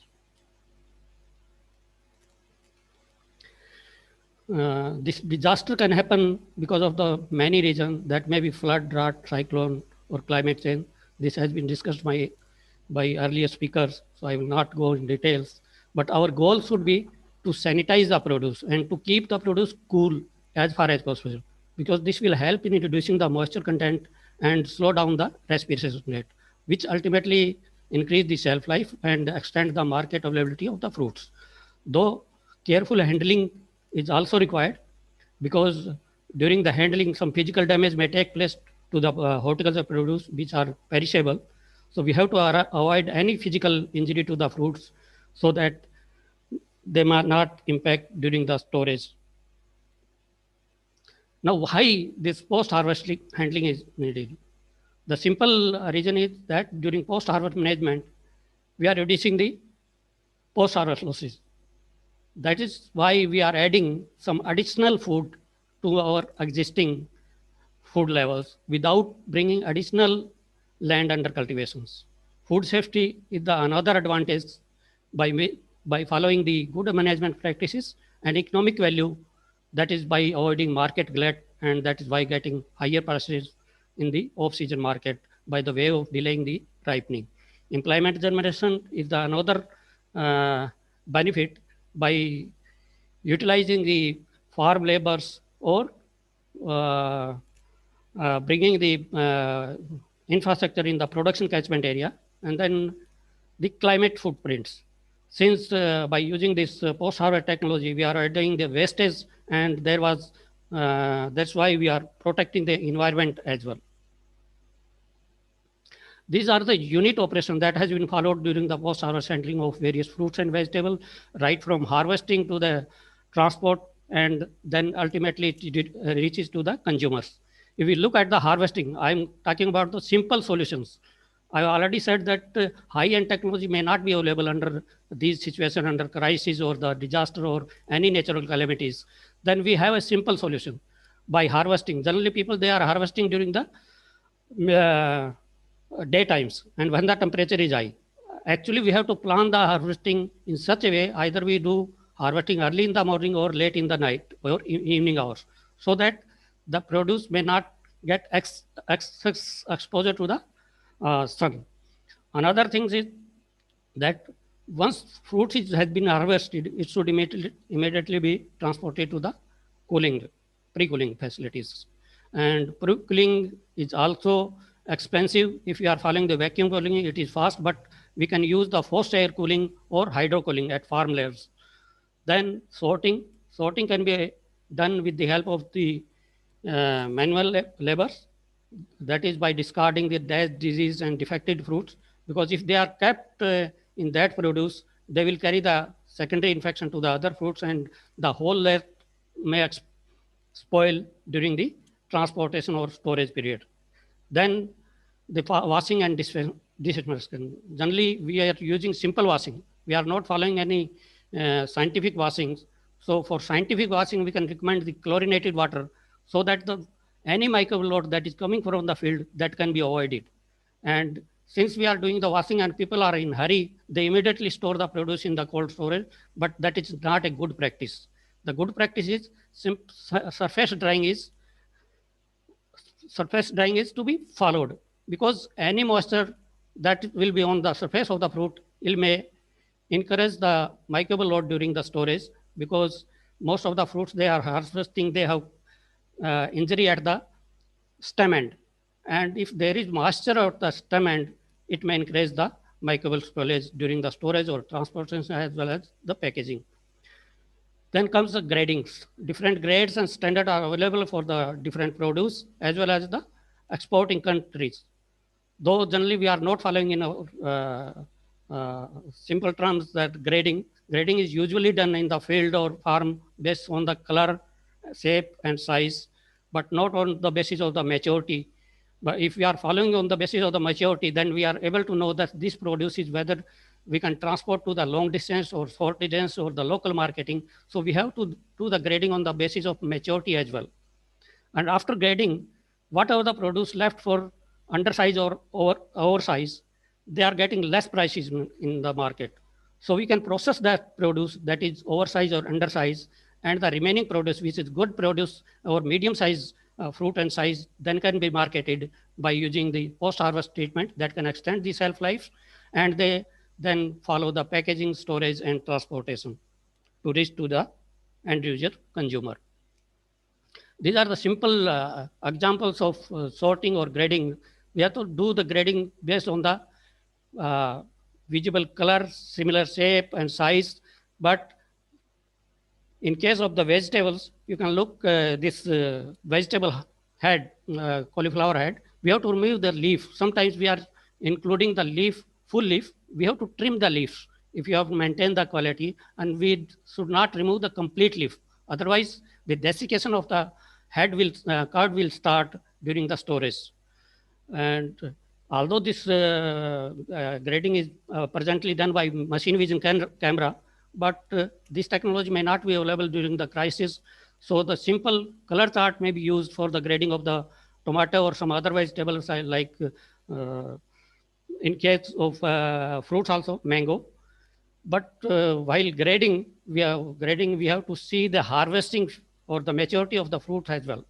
If you are harvesting immature fruit, just like this green tomato, it may not ripe during the storage. And if you are harvested at immature, over-ripening stage, it may last longer.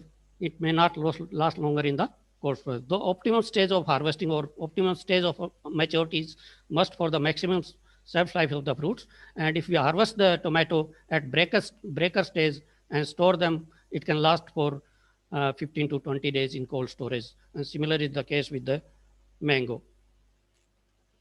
Although some model has been developed at CIPHET, and 100 fruits can be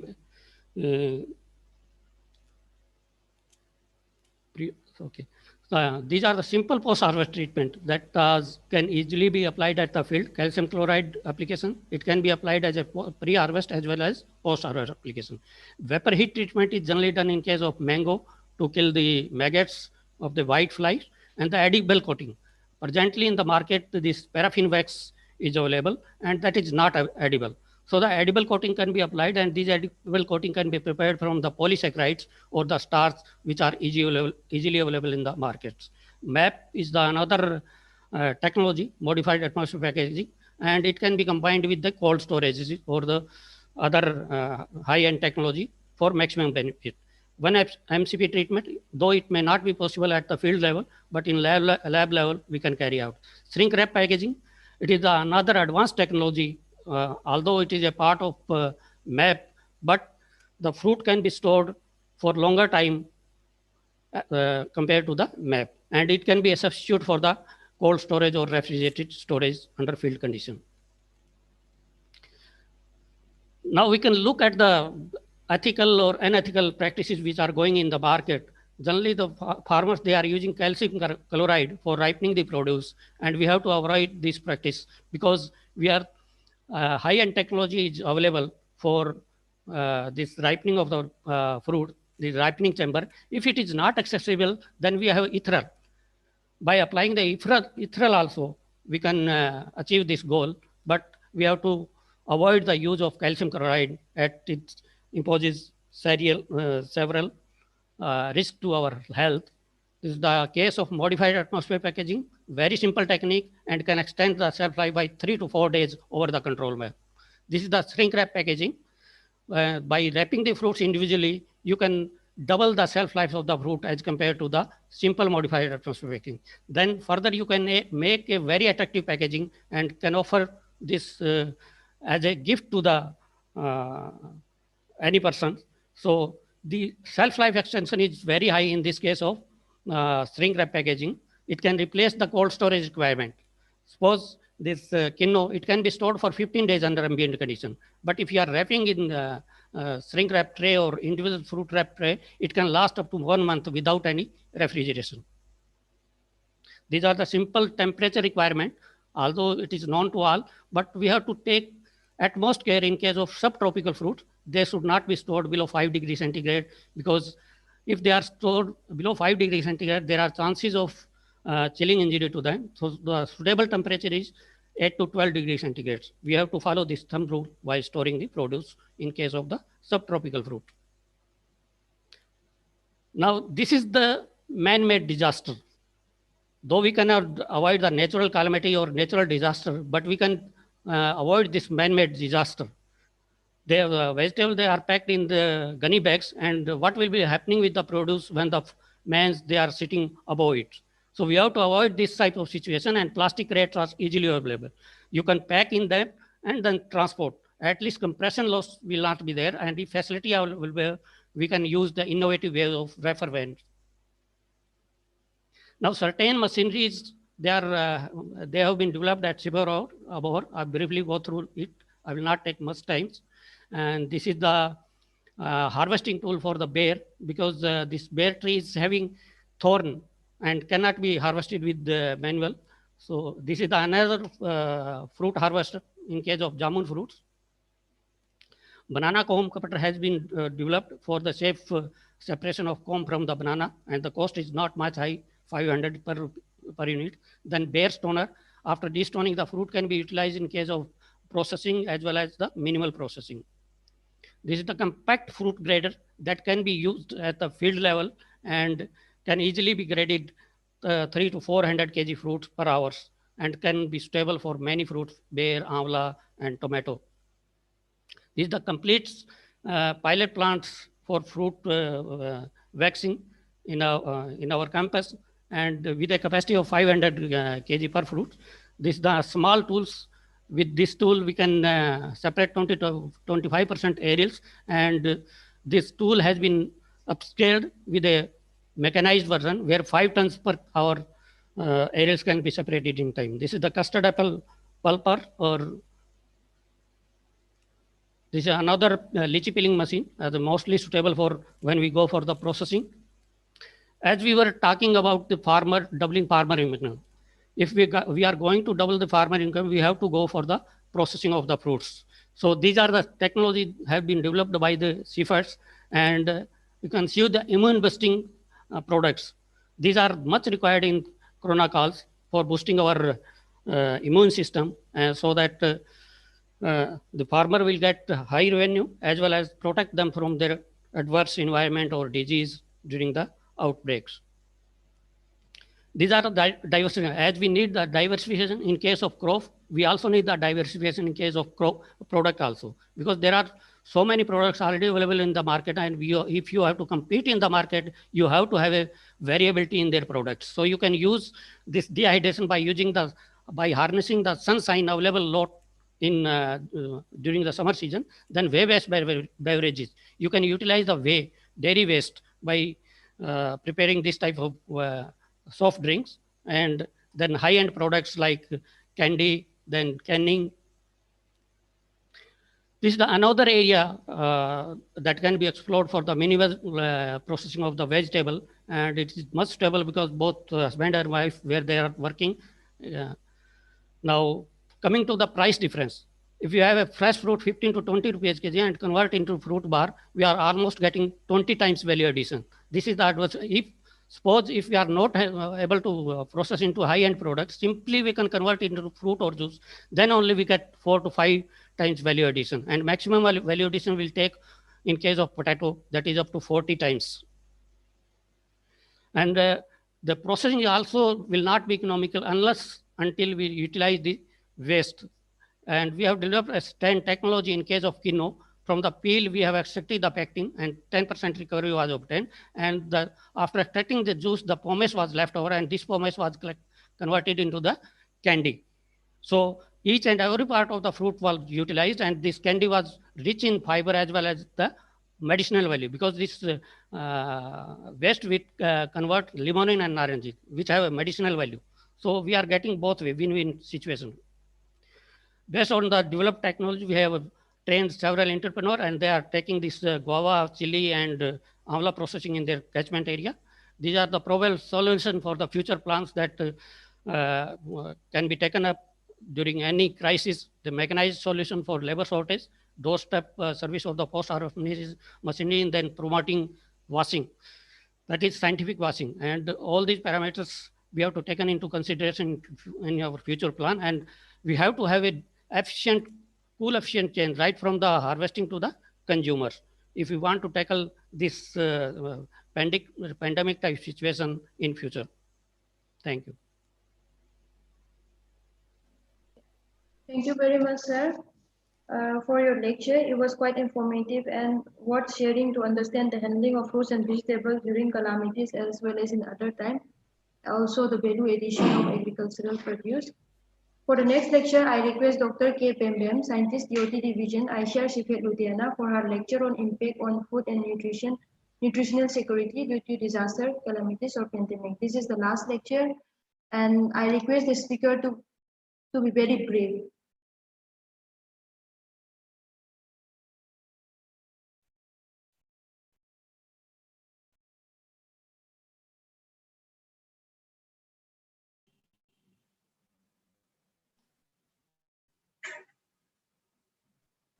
Dr. Bembe, your voice is not audible.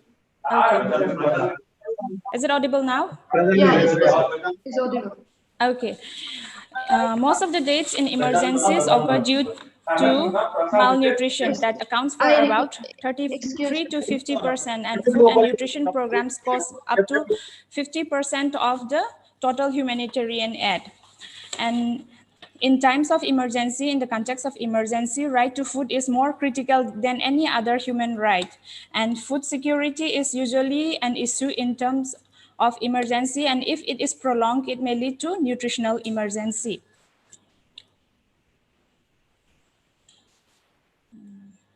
So what most of the major emergencies, any major emergencies, it often results in food shortages and impairs the nutritional status of population and cause excessive mortality in all the age groups.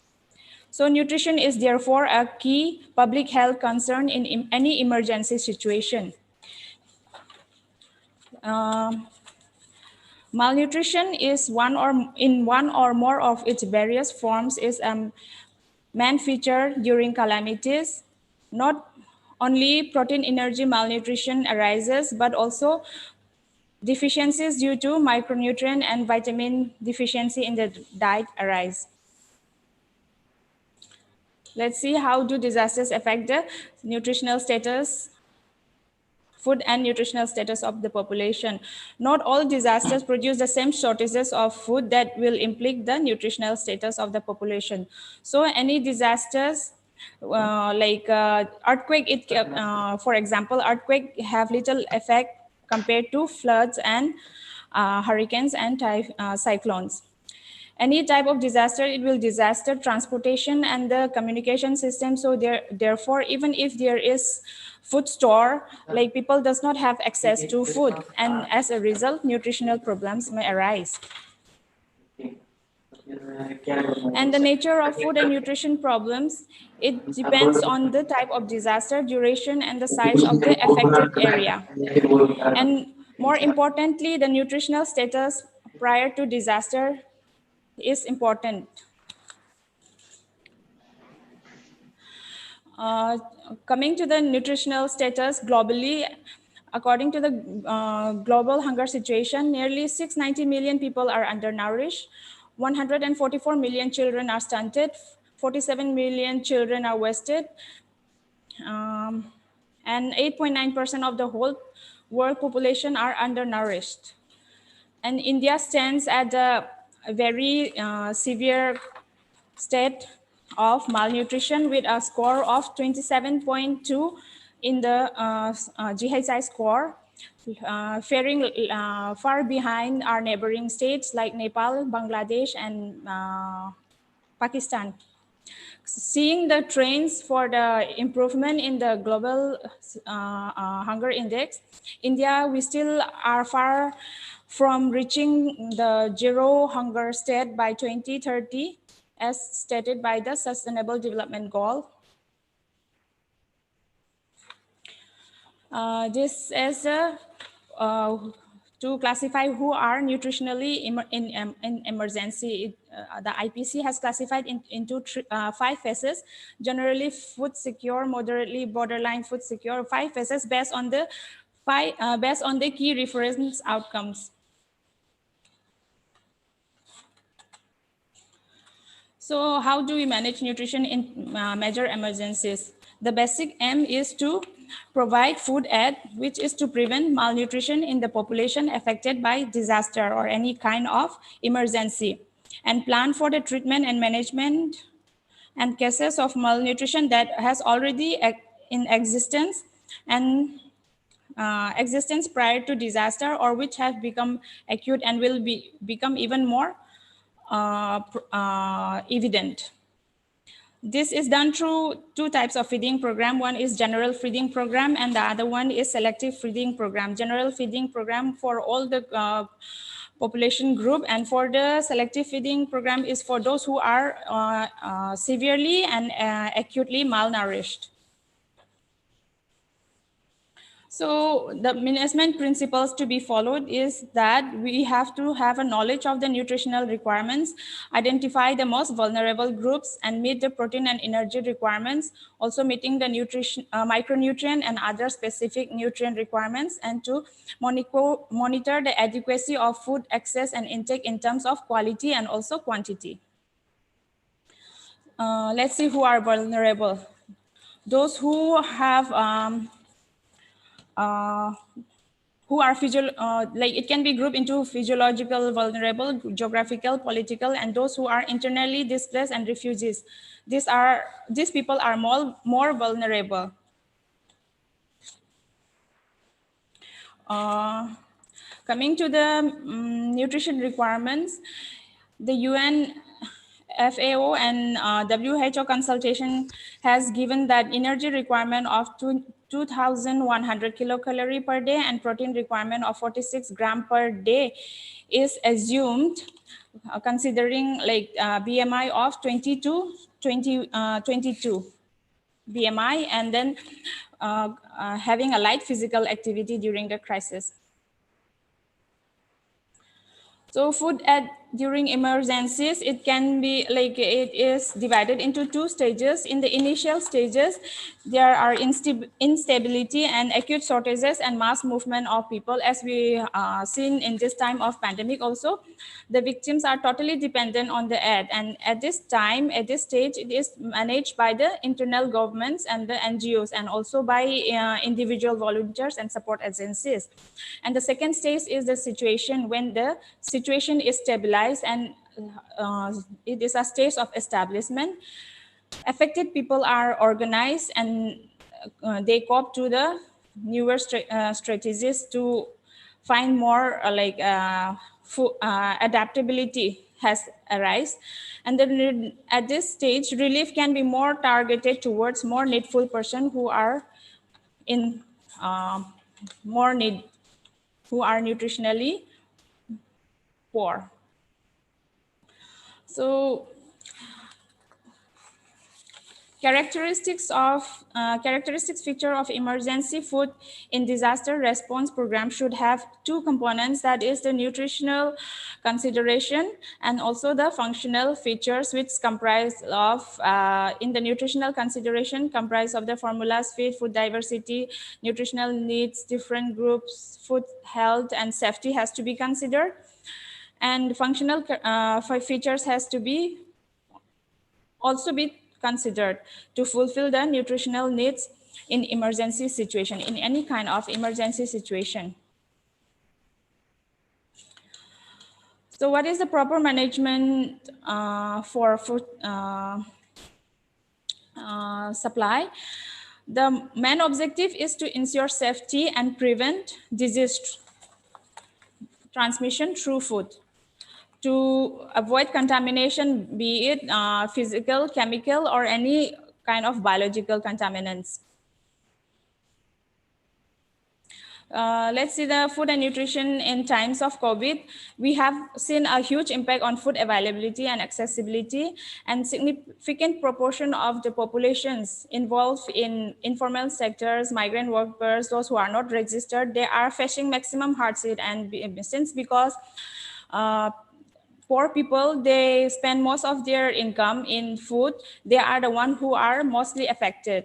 And even though government and voluntary organizations, they provide aid, they are insufficient in quantity and quality and lacks irregularity and lacks regularity. Therefore, this may aggravate the problem of malnutrition, particularly among the vulnerable groups. Those are the vulnerable groups: men, women of reproductive age, lactating women, children. This kind of vulnerable groups, they are more prone to malnutrition. Even the integrated ICDS and the midday meal scheme, which provide home-cooked, hot-cooked meals to children up to 16 years of age, they are now, due to COVID condition, they are at hold in some places. And as a result, the nutritional requirements that was being met through these schemes has also been is also not reached to the children, and thereby their nutritional outcome, their nutritional status has been aggravated for malnutrition. Food-related government measures that has been given by government of India is the PM Garib Kalyan Anna Yojana. In this Yojana, under this, 2/3 of the population is covered, and then extra 5 kg of cereals and 1 kg of pulse is given, but there lacks diversity, even if ads are also given. So I would like to conclude that in major emergencies, most of the urgently needed action to be taken up is to prevent death and illness caused by malnutrition, to meet the basic protein and energy requirement. And if we talk about food and nutrition security in times of emergency, not all the populations are equally food secure, left alone the nutritional security. So together in this time, we have to grow a variety of food to nourish a growing population and sustain the planet, holding hands together. Thank you. Thank you very much, Dr. Bembem, for your lecture. It was very informative and need of the hour to share the nutritional importance and its management, especially during disaster or emergency, and particularly in this COVID-19 situation. So I thank you very much. Now the house is open for discussion, and it is for all it will be for all the lecture that we have discussed for today, or yesterday, and before also.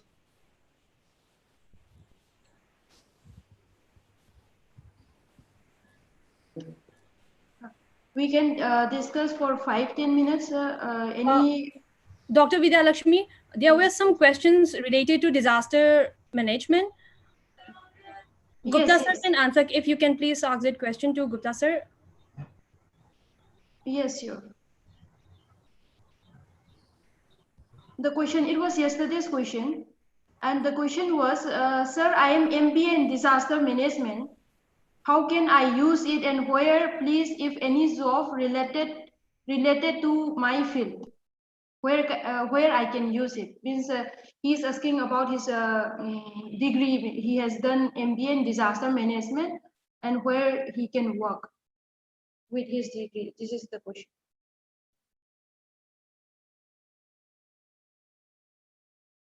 Okay, Professor Anil Kumar Gupta is there, or others who are there from NIDM, they can respond.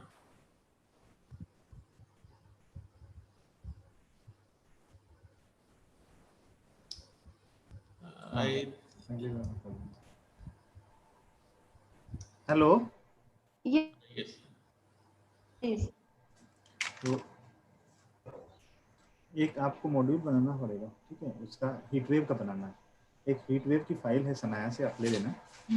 उसको पढ़ने के The बाद question was, someone has done his master's in MBA and he wants to know about the scope of disaster management, MBA in disaster management. MBA in disaster management कहाँ से किया है?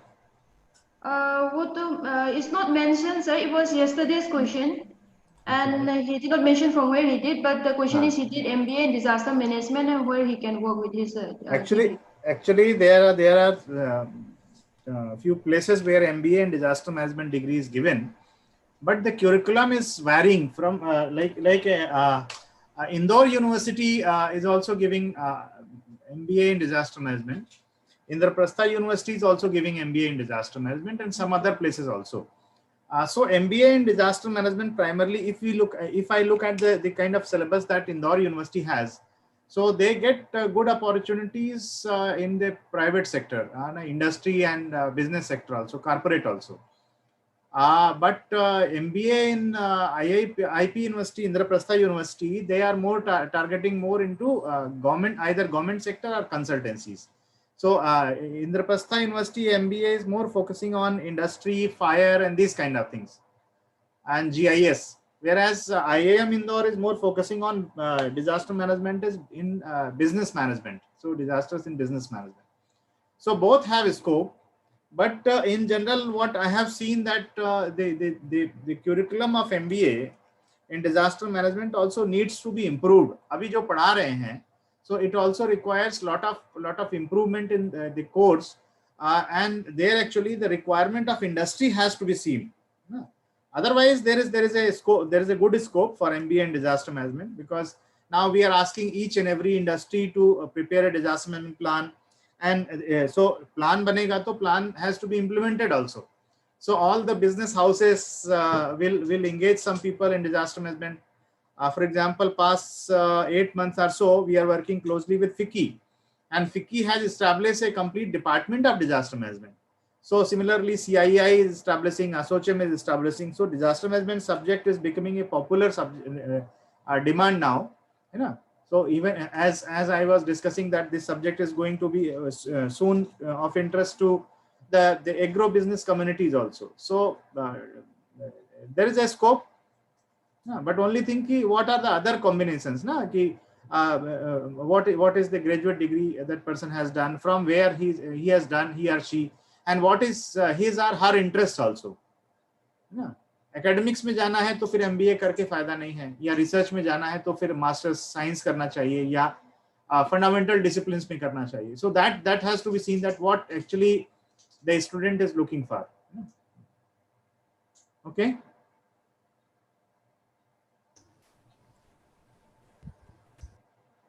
Sanaya?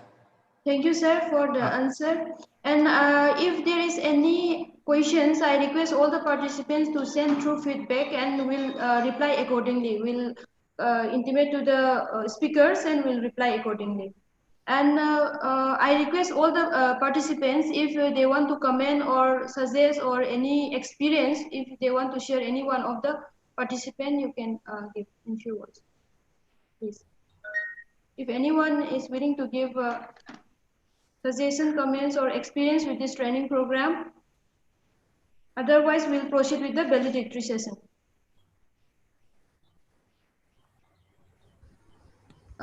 With your permission of the convener, sir, shall I proceed for valedictory, sir? Yeah, you can proceed. Okay, okay, thank you, sir. I request Dr. K. Narsia, Head Acting Agricultural Structure and Environmental Control Division, ICAR-CIPHET, Ludhiana, also the convener of this training program, to deliver feedback of this training.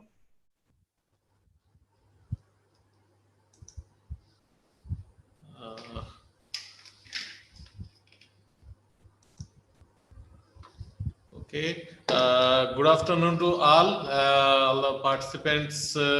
It was a great experience we had for 3 days. The training program on post-harvest management of agriculture produce during natural calamities and disasters. So these are some of the glimpses, and we received some.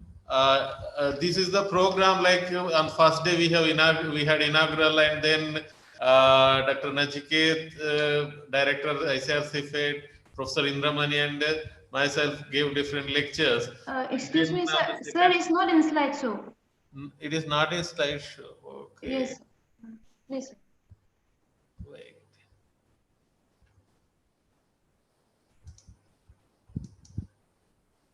Okay. No.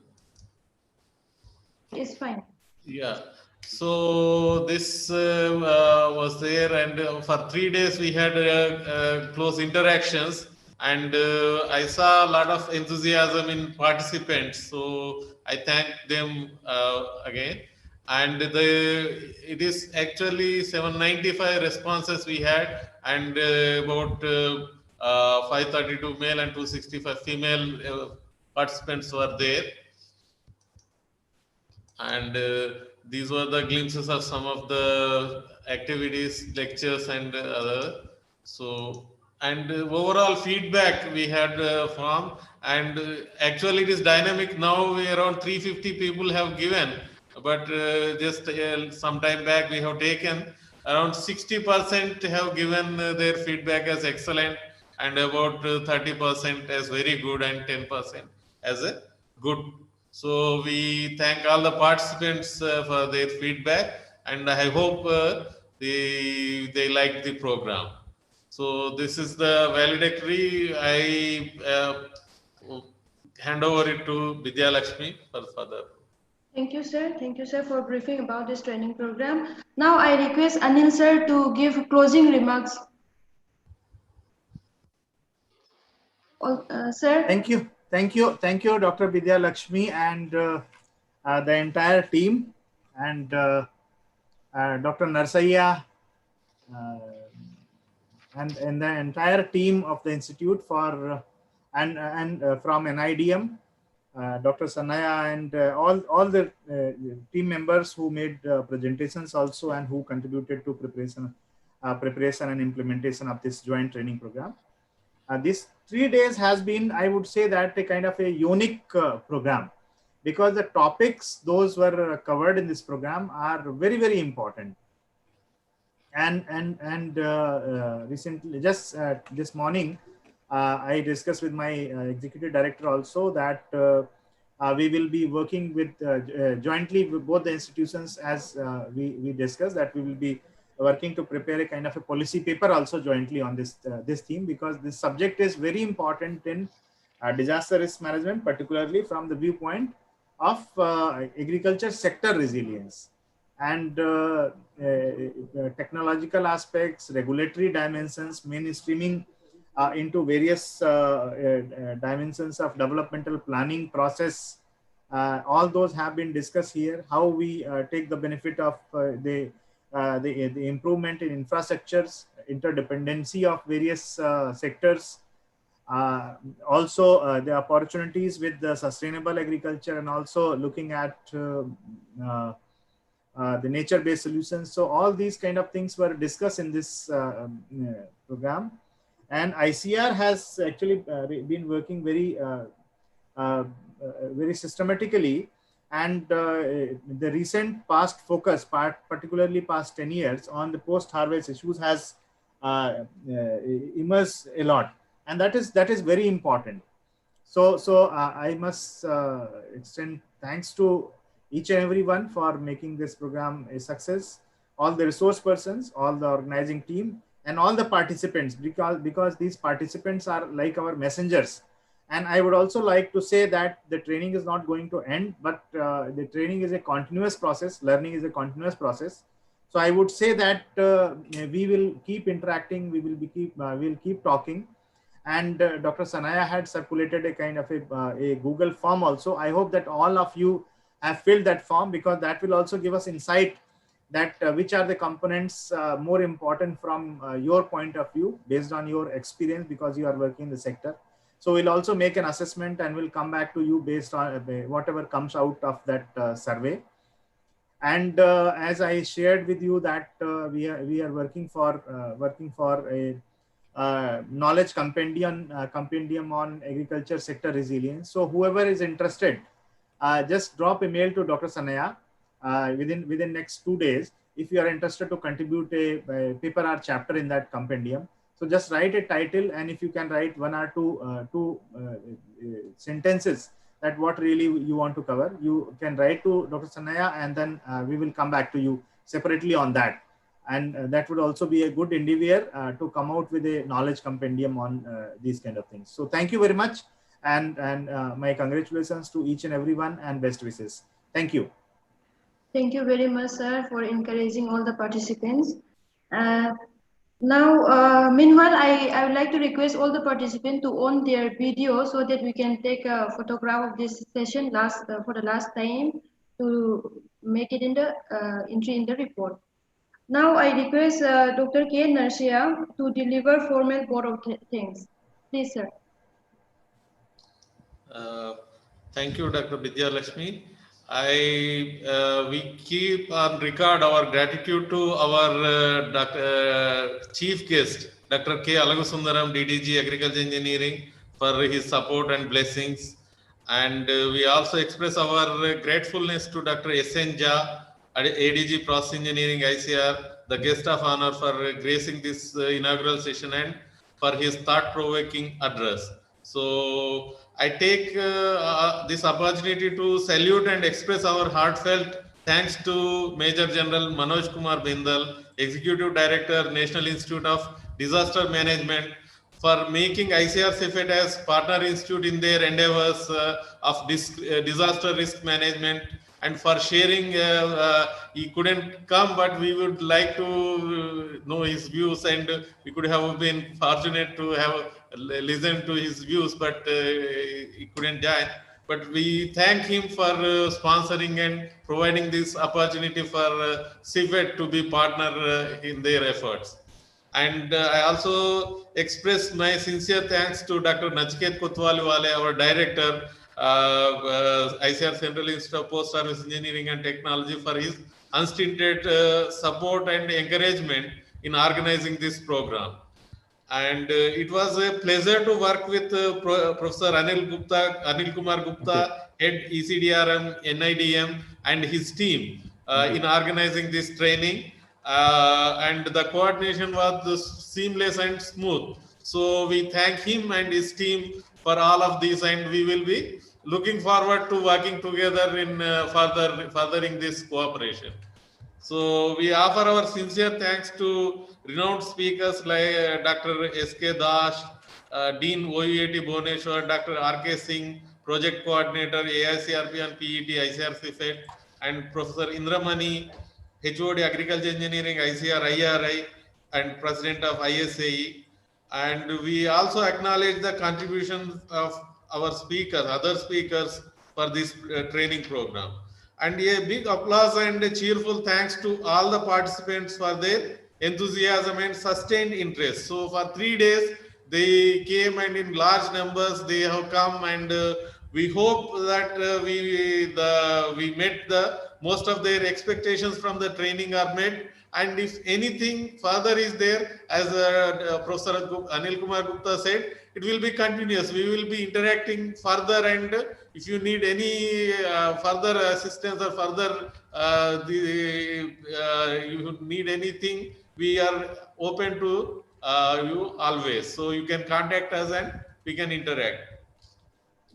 I thank the staff section of PME section of CIPHET and AKM Agriculture Knowledge Management and Estate section of CIPHET, ICAR-CIPHET for uninterrupted streaming service and other supporting tasks here. And last but not least, I commend the team of coordinators, Dr. Vidya Lakshmi, Engineer Yogesh Kalnar from CIPHET, and Dr. Sanyan B. Hodam from NIDM for their untiring efforts in smooth execution of this training. So a big round of applause for all the three coordinators who have worked day and night and worked hard to make this program a success. So once again, I thank one and all who are associated with this training program directly or indirectly. Thank you all, and wish you a good day, and we look forward to having further interaction. Thank you. Thank you. Thank you. Thank you, sir. My congratulations to Dr. Narsaiya, and excellent. I would also join him in congratulating Dr. Vidya Lakshmi, Dr. Sanaya, and Dr. Kharapkam. So all the team was really excellent, and they coordinated this program very nicely. So thank you. Thank you. Thank you, sir. Thank you, everyone, for joining with us. Thank you, everyone. Thank you. Thank you. Shall I end the meeting? Yeah. You can end Yes, the sir. meeting. Thank you, everyone. Thank you. Looking Thank you. forward for